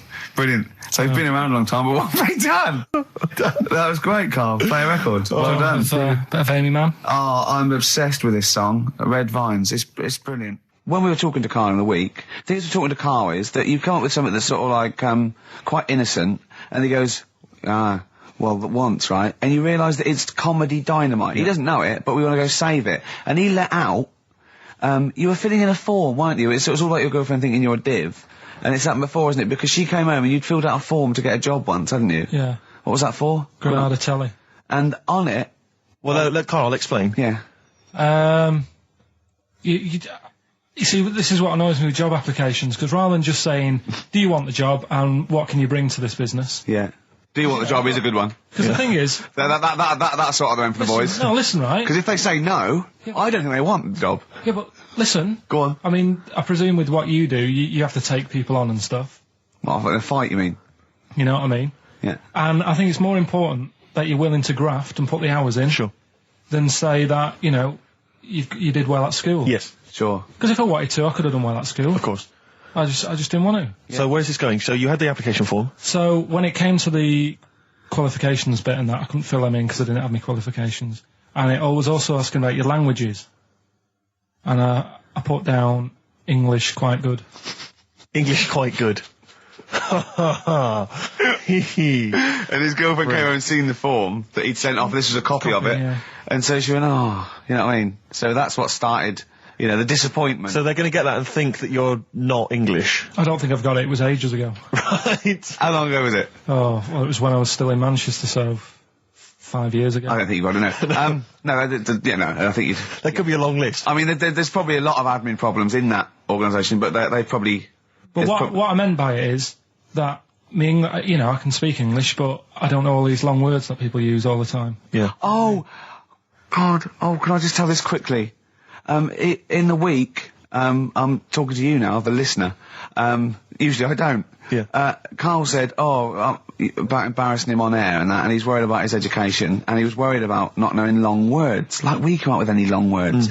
And he said, no, I was scared, you were going to ask me something about, someone, and he's a Eastern European leader. His surname is Milosevic.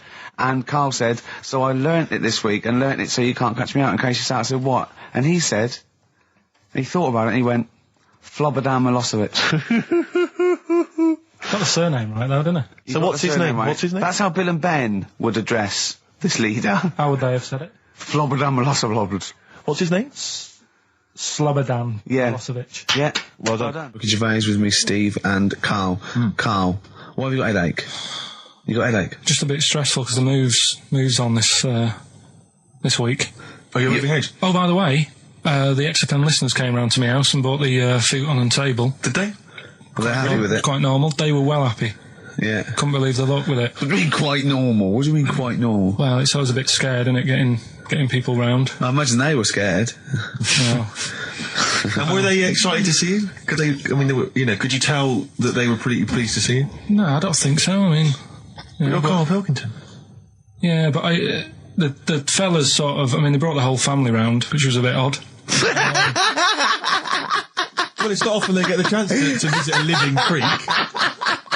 Anyway, no, they were nice. And you're moving now, yeah? He said he phoned me up today. It was absolutely tipping it down. Right? He had to cycle in, right? Because he said, because of the move, he doesn't want to leave his bike around there. Right? And he said, and Suzanne, I can't say this in case he's listening, can I?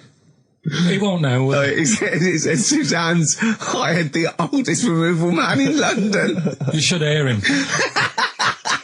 And the thing is, right, we booked him because everyone else happened to be booked out, but this fella's free, right? So he called up this morning. I've never spoke to him, but he was on the phone. He sounded about 90. Yeah.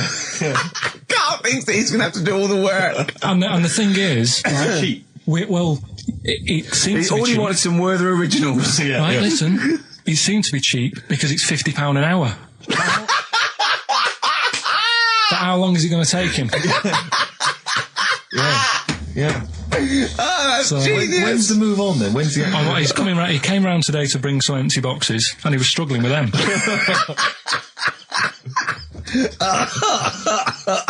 So it actually happens on Wednesday. Oh, God. Anyway, so Rick, I noticed that you were laughing and almost had a heart attack. Doesn't bode well for the boxing match, does it? Cough at the moment, I've had my Lemsip.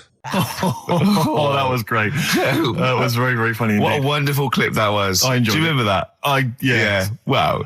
It was a few weeks ago, wasn't it, really? I mean, I think it was last week. we'd have to have very, very bad memories not to remember that hilarious clip. I'd like to hear that again maybe in a couple of weeks' time when I'm away. Yes, absolutely. It's embarrassing, isn't it?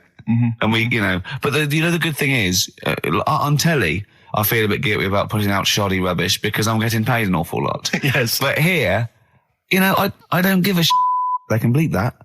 They will do. And now it's Karl's bit. It's the re-education of Karl. He's like Liza Doolittle. And now he's coming through, or Lawnmower Man, if you've seen that film. More like Lawnmower Man, if you've seen the film. You know what I mean. And his homework was to just study quotes, really, on happiness and stuff and general well-being. He's not a big happiness quote fan, are you, Karl? not really. So what have you done? You've come up with something, haven't you? Right, yeah, I told you, right? Because a lot of these are just things you say every day. They're nothing special. So what I'm doing... Well, you say them every day. Well, the sort of things you come out with and you don't even think about it, do you know what I mean? Yeah. They're on the TV all the time. People on the radio are saying these sort of little quotes. Sure. And what I've done is, remember that programme on Channel 4, Faking It? Yeah. Where they got some, like, posh kid to be on a door and all that. What I've done, I've... Imagine if that was the pitch for the show. Dear Channel 4, just gonna get a posh kid on a door or something? Yeah, Yours come sincerely, in, Karl. come in. Yeah. TV producer. Yeah, go on. So what I've done, this little book of quotes, happiness quotes. I've picked two that are real, Okay. and I've made one up, right? And we've got a guess. And you've got to guess. Which then, one it is. go on. Well, I'll tell you what, Rick, why don't we, when we've heard them, we won't confer. No. You'll write down yours, Yeah. A, B or C, and I'll write down mine and we'll Sure. see how it Okay, works. Karl, off you go. Right, and just because I'm looking at this book, it doesn't mean I'm actually reading. No, I know. Don't worry, I know. we're clever. No, we know, we can't see yet. Like, call my bluff. Yeah, go on then. Nothing is worth more than this day. Okay. Yeah, Yeah? All right. yeah. The way I see it.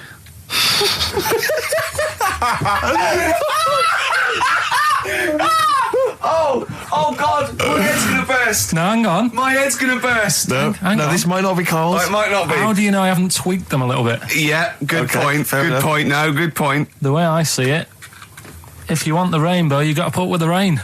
Yeah, okay. All right. All right, yeah. Okay. Hang on. It's not here. Come on. Cat food. Cat food, come on. It stinks a bit, but if you don't put up with the smell, the little kitten will die. Steve, I don't know what to say. I don't know what to say. Imagine this in faking it. Imagine their faces when he says that, and they're going, "Oh my God." Oh. Carl, play a song, mate. We'll have to confer on this one. Right, Blair. Well, that's just amazing, Carl. Just read them again. Two were real, one was fake. Go on in. Right. First one.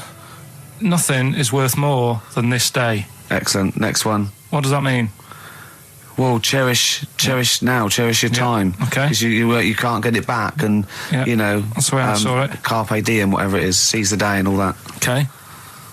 If you want the rainbow, you've got to put up with the rain. Yeah, of course. Yeah, rough with the smooth. You know, it's not all plain sailing, but you know, rainbow's beautiful, but it comes because of the rain, which you might not like. So Yeah. make the most of everything, and Yeah. good. Cat food doesn't smell good, but if you don't put up with it, then the little kitten will die.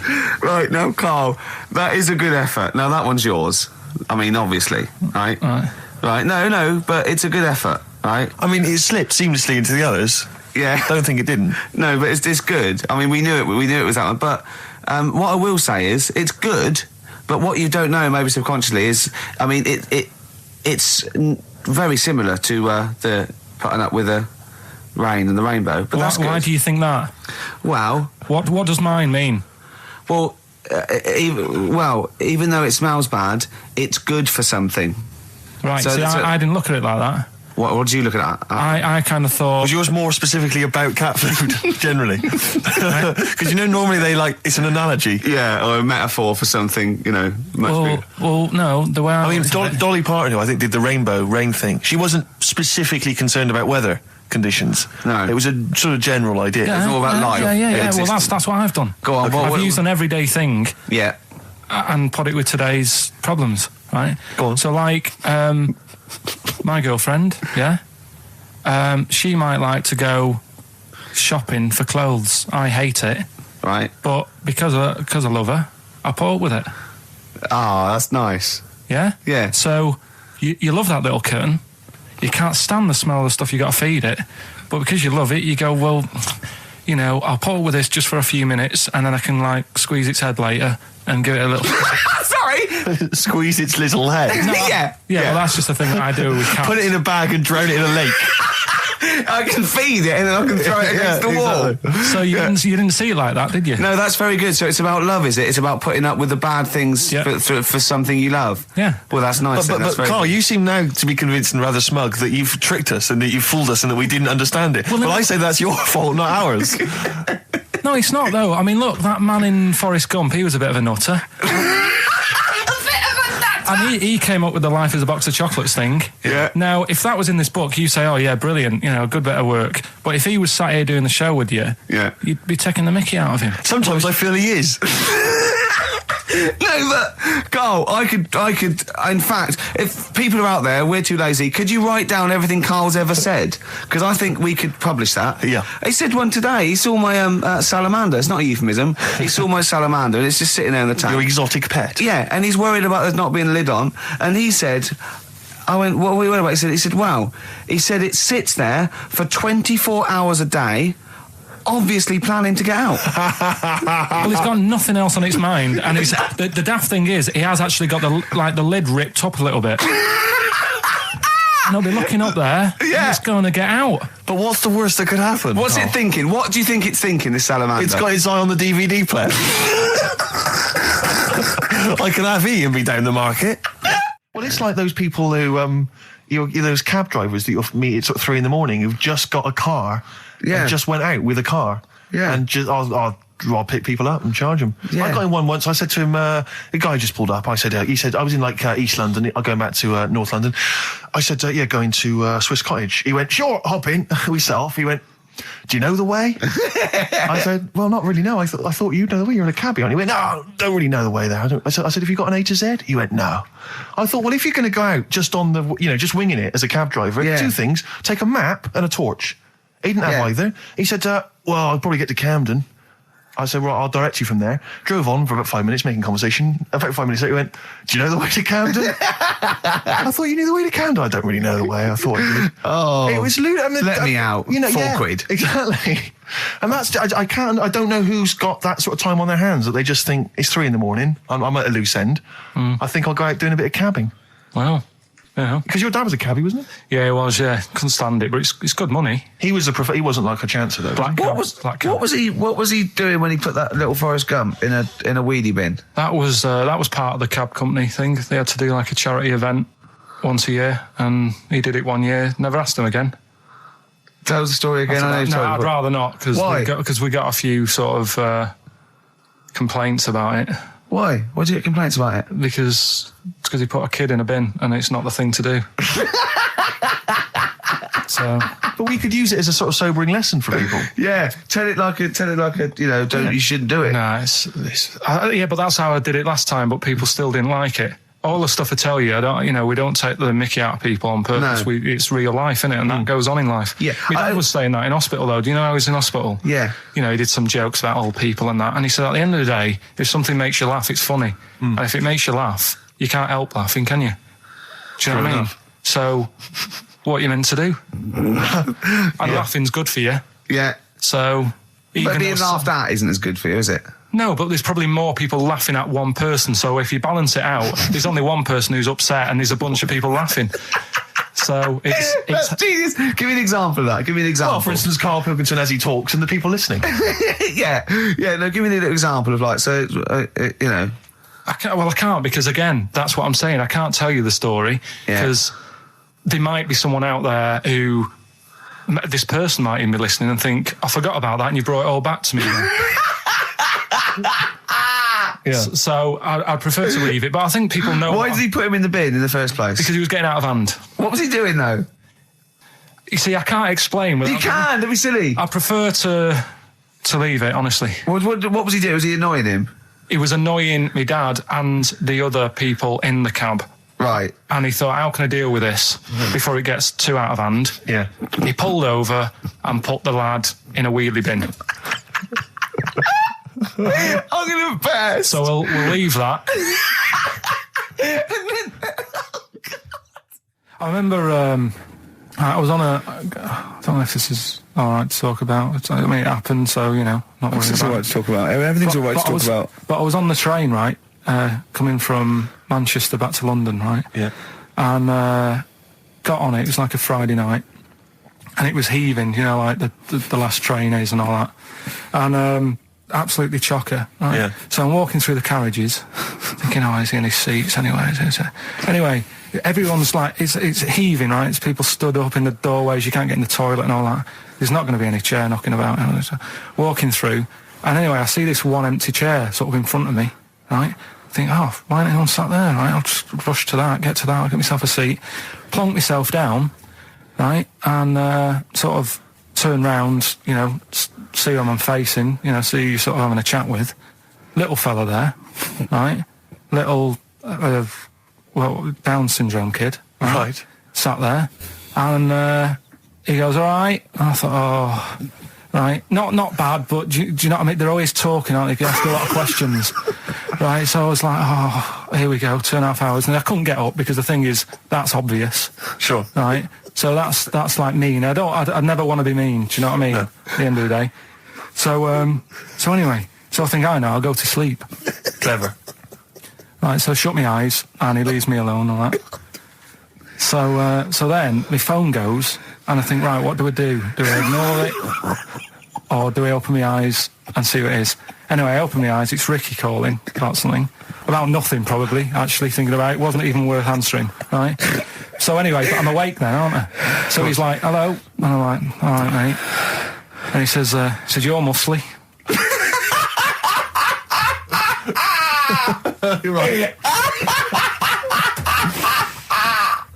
Oh, God! And I said, yeah. And he goes, why? So I said, no, just am. It's, again, stressing me out, because I was thinking, why am I muscly? I don't go to the gym. And, I'm not muscly, I'm in good shape and that. Well. So then he wants an arm wrestle. On a crammed train from Manchester, so I've got another hour and a half of this. If you talk back, he'd soon have got up and left.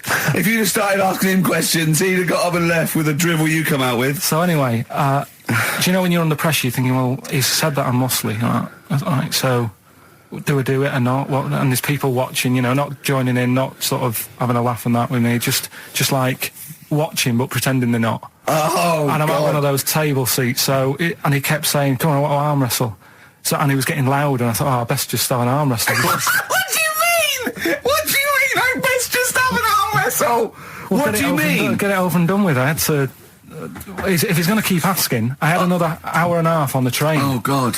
So anyway... Oh, my God. I'm thinking who won. Well, were people putting bets on? How was working? It was stopped, and just as well, really. What do you mean it was stopped? Was it game? No, he was winning, I was struggling a bit, right? Yeah. And he was really like, taking my arm down, and then he sort of let go and started laughing. And I thought, thank God he let go, because I would have made, you know what I mean? If I lost that, everyone's in the train looking, and all the rest of it. I never felt it suddenly serious to him. He's got to win this. Anyway. Pilkington. But then he just, then we were chatting about favourite food and that. He liked sausages. And I said, he said, do you like sausages? I said, yeah, they're all right. I like a bit of Chinese and that as well. And he was saying, I can't have Chinese. Not allowed Chinese. Why? Don't know. He just said, it's not allowed to have it. But yeah, I had a good long chat about stuff and that. But so you enjoyed it in the end? In the end, it was all right. Yeah, it's just. What do you expect? Okay. No, but it's that thing, isn't it? It's whenever you're faced with something different, it's always awkward, isn't it? And that's the thing. You're talking about him now, are you? And I think I did all right, because everyone else was ignoring him. But I probably made his day pretty good. Yeah. We were a nice bloke. I like the idea that newlywed couple are probably thinking that's going to be a similar journey down to Cornwall. This is the Best Of Show on XFM 104.9. I'm Ricky Gervais, with me, Stephen Merchant. Yes. I hope you're enjoying the Best Of. I'm amazed that these are the highlights and that we've strung it out this long, Rick. But the good thing about this is, we're not here, we recorded this a couple of weeks ago, just the links, right? This has taken us about 10 minutes for the whole show. We get paid the same. Why don't we do this every week? That's a great idea. High five. Listen to this clip, it's brilliant. Okay, what's the next one? What's the Educating Ricky? I don't know, see, like I say, I was looking around, and there's stuff that is interesting, right? I was looking on the web. But there's no point. Well, it's just that I found one about... what's the point? About a lad who, 8 years old, but he's still breastfed. Now, I don't know if you can get anything out of that. Is that what his mum said? So,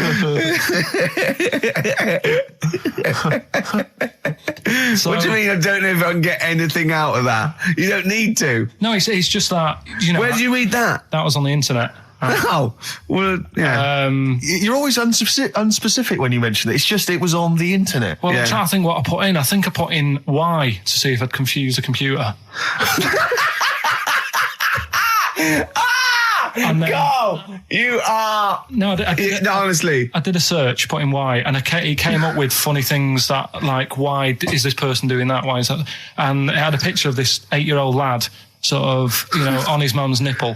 And it was saying, is this healthy? You sure that wasn't asking you that question? What?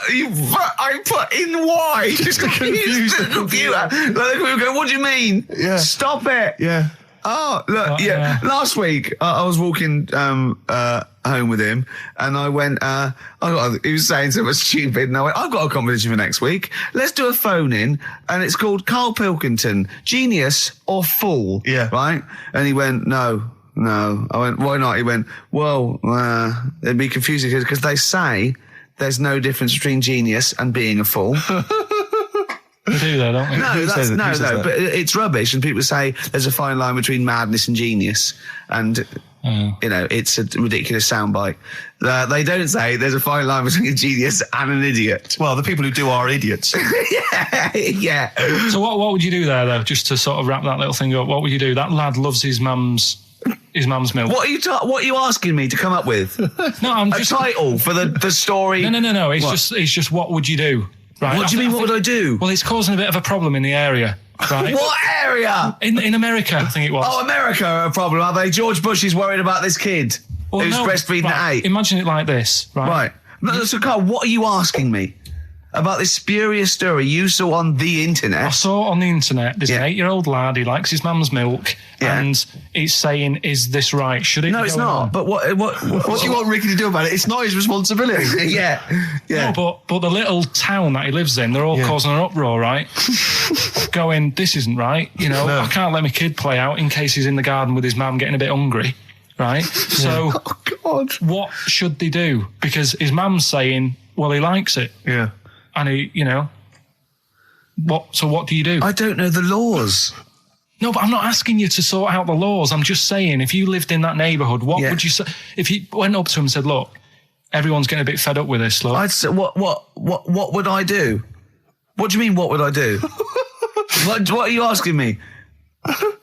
Right, it doesn't matter. No. What are you asking me? What are you asking me and Steve and the public? I'm just saying, say if you live next door to this woman. Yeah. Right? The kid's hungry, 8 years old. He's out playing on his bike and he goes, Mum, I'm getting a bit peckish. And he goes, all right, son. She whops one out. And he starts having his milk, right? You live next door, you're putting your washing out and you see this going on. You're getting a bit sick of it because it's gone on for months.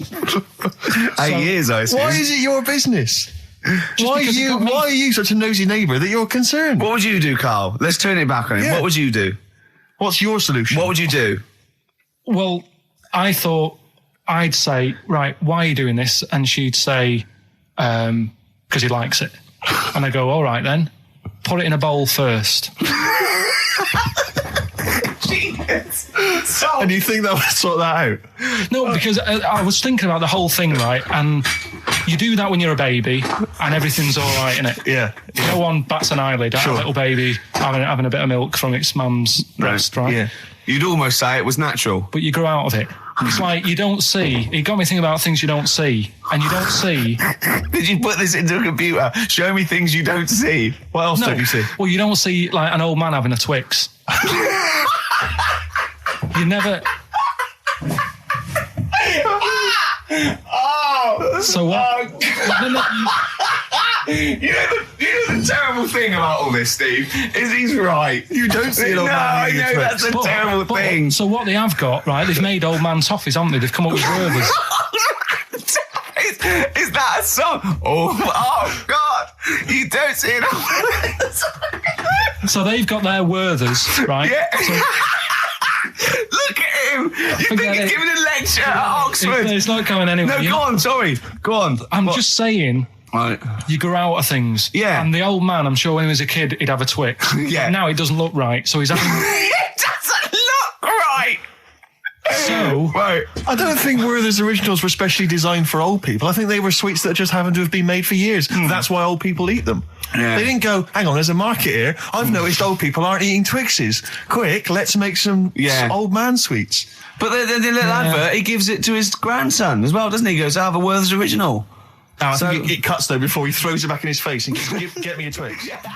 Into films and that. It's just that I only, I've just got the 5 channels and flicking about, and I'm not impressed. I mean, I can understand why more people listen to radio and stuff. Yeah. Well, not this one, but go on. Well, when was it? When was the last time I sort of sat down and had time? Because I'm always busy doing stuff and that. Sure. Moaning takes up about 3 hours a day. When did Wimbledon finish? A couple of weeks ago. Right. Found myself sat there, right? I'm not having a go. I know we've stopped Cheeky Freak of the Week and all that, right? So I'm not going to be having a go. Christ, I sat there. I'm scared.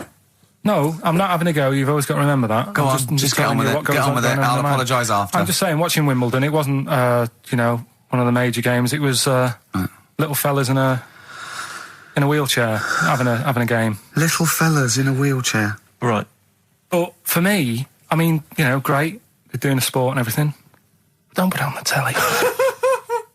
What was up with it? There wasn't like a rally going on. No, do you know what I mean? Do you know normally, Christ. like with well, not Tim Enman, but with some of the other, with some of the other players and that, they're playing for ages, aren't they? It's like, oh, who's going to win this and that? Yeah. None of that. It was just like, hit it, net. Oh, Christ! Oh, God! I don't know what to do! And people were like sat there watching it as well when they've got other games going on in there. That's what I couldn't understand. If you've paid your money to get in, I mean, like I say, good on them if they. Do you know what I mean? But it would have been. And they all start first in the marathon. I just thought it would have, you know, given the game a swing ball or something. Yeah. You know what I mean? No, yeah, I understand. Oh, God. Yeah. There's never anything on. XFM in the community. Let's play a tune. Ricky Gervais, Ricky.Gervais. Don't put my name to this last link. Don't put my name to this last link. Ricky.Gervais, xfm.co.uk. Oh. Magic, Virgin, if you're listening, we are available probably sooner than we thought. Just check, because there are rules in place, aren't there? Yeah. There was a big bust up in the week. I'm only allowed to wind him up. I'm not allowed to wind him up socially now. I'm not allowed to. What am I not allowed to do socially? I think squeezing the head socially has been crossed off. Right, okay, and I agreed to that because it got to a head where, you know, Karl was really upset and he was thinking of just giving it all in, weren't you? Yeah. Yeah. Why was that? Because you were just winding me up too much. Yeah. I mean, do you want to bring it all up again? I don't mind. What was I doing? It was just. I mean, I should say now that there was a conversation where we were all sort of really walking on eggshells. It was frosty. It was a conference call, and Karl was on one end. And I'll tell you, I was very much a mediator. I was very much a UN mediator. What do you think of that, Karl? It was difficult to sort of keep it serious when I'm saying stuff like, "I'm sick of you putting a Burger King bag on my head." Do you know what I mean? Yeah. There's a part of me that's like, I can't believe we're doing this. What I like about it is that I'm laughing and going, well, I won't do that anymore. And he's going, you can still do it on air. And like today, I came in, I went to squeeze Eddie, went at 1 o'clock. I love those rules. Yeah. I love those rules. Well, between the hours of 1 and 3 on a Saturday, you can squeeze his head, you can put a Burger King back on his... I can't wait. It's terrible. Oh, but dear. That all started last week as well, really, because I got in a bit earlier to do an edit for you on some track that had swearing in it, right? Yeah. So I get in early, he comes in, first thing he does is go to sort of squeeze me head. And my reaction was, not now, do it later. As if it's all right to do it later. Yeah. So that's kind of what made me think this isn't normal. We should just point out, when we say squeezing your head, what exactly does that mean? I put my hand on the front. I do 2 experiments, right? Yeah. One is the side, because you can crush an egg sideways, so I think that's more dangerous. Right. And I actually put my elbows out, and I pressed like a vice, and I really go for it until it really hurts. And the front one it shouldn't hurt so much, if my experiment's right. I don't know. Well, it was all this that sort of, you know, built up. Sure. And the research that you're doing there, Rick, is that going to be available online at some point? Well, that was the problem. That's what I was saying to him, because it kind of started last week. Well, it's been going on since we've known you. Yeah. Yeah, but I just upped it last week. It got out of hand a bit. I upped it to when I think it got to ahead on Thursday when I filmed it. That was it, yeah. That's right, yeah. I brought in a cameraman to film me torturing him. And there was some people from the 6th floor being shown round. Yeah, some management and that, showing probably clients round. You know, sort of, they've probably been on all the different floors, same what all the different radio stations do. Fox. This is XFM, the sort of this sort of noise going on. Yeah. You see them all look down and saying, don't do that, right? Sure. They might want to spend a load of money. Yeah. Right? Yeah. And he's doing that, he's wrestling with me, he's filming it. So that's when I just thought, you know. It's mad, isn't it? And then when we were having the argument on the phone, I was saying, you know, has this been some sort of experiment? Yeah. He did. He said that, and of course I lost it. Yeah, but it's all good now. Do you want to squeeze his head before we play the next record? I won't at the moment because we've got to get on. It's not right, and that annoyed me as well because I was trying to find out where he was going. I was filming him. I was going on waiting for Karl. Told Johnny he's meeting a mate at 6, which annoys me on 2 counts. And I'm just doing it to the camera, you know. So I'm gonna follow him and just turn up and go, all right, where you been? But then when I came in, he went, I'm meeting a mate, and he told me where it was. So I told him that spoils my fun. Of course. You'd want to just track him down. I don't want him to like it. Yeah. Which is pulled the rug under my carpet now that he's going to let me do. Do you know what I mean? It's just, it's a little bit annoying. This is the Best Of Show on XFM 104.9. I'm Ricky Gervais, with me, Stephen Merchant. Yes. I hope you're enjoying the best of. Have you got some educating, Ricky, for me? Got some education. I need some education, Carl. I desperately need some education. I want to learn about Chinese kids that are born hairier than average. I want to hear about deaf girls that can hear after their mum hits their head against a wall. These are the things I need to know. I mean, I don't wish to be disrespectful. He doesn't look like a genius. He doesn't look like a genius. But then I don't know what a genius looks like. Exactly. So, Steve. you know, I don't want to be an Look at Einstein. Yeah. Yeah. His mum thought he was mental as a child. Where'd you get that information from? That was in the Einstein book. Well, it was in the Einstein book, then it's presumably true. Which Einstein book is that? Theory of Relativity? The big book of Einstein stuff. Oh, yeah. Yeah, the big bumper book of Einstein stuff. It's for a coach trip, and you have to fill in E equals MC1 squared, 2 fish, or 3 hello, and then it's multiple choice, and you fill it. It's great. Did his mum think, A, he was a genius, B, mental? Most people go for A, but it is in fact B. She thought he was mental at the age of 28. Oh, Carl, you never let me down. You never let me down.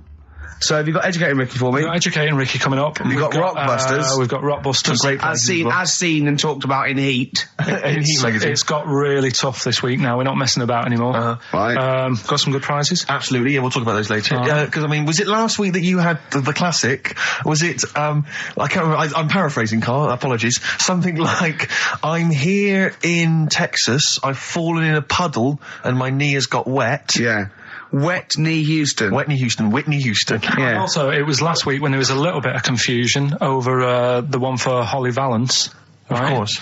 I don't think it was confusion. I think it was your error. Yeah. No, it wasn't. And it was Holy Valance, and you meant Pelmet. Then Becky, who called up that time and said, if you're getting mistaken with Pelmet, right, she sent me an email in a week saying, I've done a bit of research. Yeah. It was my fault. I've made an error. Yeah. It is a Valance. Okay. And I know about Valances, as I told you last week at the very end, my auntie loves them. Yeah. Right? She makes them. She started off just like putting them on top of the sort of window around the curtain. And then she thought, I can do more with this. Yeah. And she had a little coffee table that had magazines underneath. And she said, I'm sick of seeing them magazines when I'm sat down. She sounds like a Pilkington. So... I'm sick of seeing them magazines when I sit down. So she put a Valance around the table. She just got Valances around everything now. Yeah. Then, next step, she tapes everything. She never actually watches telly. She tapes it all because she gets sick of listening to the adverts and that. Yeah. So she tapes everything. So she's got loads of videotapes and that. And the video used to get on her nerves. When she was watching a film, she'd see the clock changing. And it distracted her from the film. So she put a Valance around that. That's genius. Yeah. So, that is or is it mental? Only Mrs. Einstein can tell. I don't know. She's even made a little Jack Russell look like a hovercraft. Yeah. It's great. So everything's got a Valance. If you go round and you stand still for too long, the chances are she'll put a Valance around your head. Yeah. This is this is Auntie who? Auntie Nora. And this is the one that farted for 5 minutes. Lest our listeners forget. Farted for 5 minutes. Called his mum, saying I'm farting. 2 minutes into the fart. She said about 2.5 minutes in. Yeah. Right. Okay. Right. The results of we ain't got a winner for the first time. Yes, we have. We've done this feature for. We've got loads of winners. No, we haven't. We've done this feature for 3 weeks. This is the first time I've managed to sort of. Well, let's go through them then. What have they got wrong? The first one.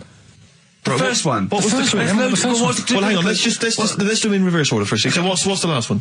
The last one. The clue was that bloke does sport on the telly and he's got a little kid. What's that? That's Destiny's Child. Des, who does ITV Sport, he's got a Chinese child, right? No, that's fine. They got that. Okay, Destiny's Child. What's the middle one? Well, the middle one. Right. Child. The second one was. He doesn't like women, yet he's got a couple of kids. That's a bit weird. Yeah. Right? That was PD, that was Puff Daddy. That is offensive. Go on. But it's not Puff Daddy, it's Puff Daddy. And he's not even called that anymore, he's called P. Diddy. Well... Okay, fair enough. But they got that one. Yeah. And if I'm being tight, these lot are as well. Yeah. Yeah. Tight means being something in Manchester. Go on. Right. And the first one that they're having problems with, I don't think them birds should be allowed in this area. Got it. Boyzone. It's not Boyzone. What's the clue again? I don't think them birds should be allowed in this area. That is perfect. A boy zone. No birds. No women. No women, yeah, birds, right? A boy zone. Sorry, Carl. If that isn't the answer, their clue is better than yours. That is brilliant. What was yours? Boy zone, it works perfectly. What's your answer then? Bangles. I have no idea what that means. Like seagulls. So you don't want them in this area, so you're banning them. Bangles.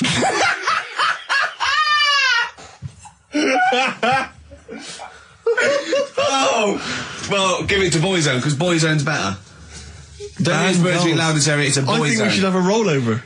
Carl beat them. Carl beat them. You have to use his logic, surely. But theirs works. You can't do what am I thinking. No, that's not what I'm thinking. It perfectly. It works perfectly. I think you've got to give it to the ones that got the boy zone. Well, how about, right, because they didn't actually get into my head.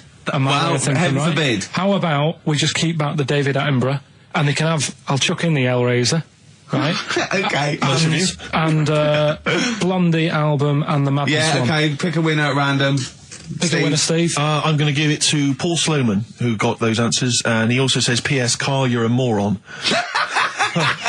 So I'm giving that to Paul, and good luck to him. Right, well, he's got a crazy night tonight. If we can rush these over to him, he's got a cracking Saturday night. Well, if I'm a moron, I might get your address wrong when I send them to you. Ooh. Coming right back at you, Paul. Yes. Right. Bit of David Bowie. When's that ever at anyone, Steve? Never. Lady Stardust off Ziggy Stardust and the Spiders from Mars on XFM 104.9. I'm Ricky Gervais, Steve Merchant. Karl Pilkington is in the middle of educating me. Educate me. Did I tell you the time when the doctor said I was going to die? All right, keep talking. Right, ages ago. Must have been about 15, right? And at lunchtime there was this. We used to have a choice of stuff to do at lunchtime, right? We used to have like a burger place that had an arcade machine in it, right? So we used to go there and play on that and have a burger. Or there was this baker's, right, that my mum worked at, and did great cakes and stuff, right? So she used to like bring some home and that, but she couldn't always bring them home every night because, you know, they'd cost money, and she used to get them for free. And they used to say they'd rather chuck them away than give them to the staff because there's a chance that the cream might be off. Right. Right, so they used to chuck them round the back. So I used to go around the back with my mate and eat a load. Brilliant. Eating out of bins. No, it wasn't out of bins. They were still in trays, but they just stacked them up near the bins, right? So this got out. I mean, it used to be chocker. Once the school found out, everybody used to go there, and it'd be like, well, have a cake. The headmaster crawling through, fighting the kids off. Right, so I'd have, like, you know, you just eat, I don't know, 6 jam donuts or something, and then you'd spend your dinner money on the arcade machine. Brilliant. Right? So it was a good afternoon, really, right? So you'd do that, and this one day I must have had 6 or 7 jam donuts, a few Congress tarts. What's the Congress tart? I love them. I can't get them in London, right? So I'd have some of them. And if anyone can get a Congress tart for Carl in London, please let him know. So anyway, this day, that was just a normal day. Do you know what I mean? You'd once, twice a week, you'd have a load of cake. In your life, yeah. So normal anyway, day in your life. Were the frog boys there with the webbed hands and the big heads? And the horse in the settee? But the day after one of these days, I had really bad cramp in my belly. Right? Okay. I was like in agony, could hardly walk. So I said to my mum, you could hardly stagger to the free cakes. So I was in absolute agony. I said, I don't like doctors, but you'll have to get a doctor in because I don't know what it is. I can't walk. She gets the doctor round. I won't say his name, but he said, well, doesn't look like he's got long left. Blimey.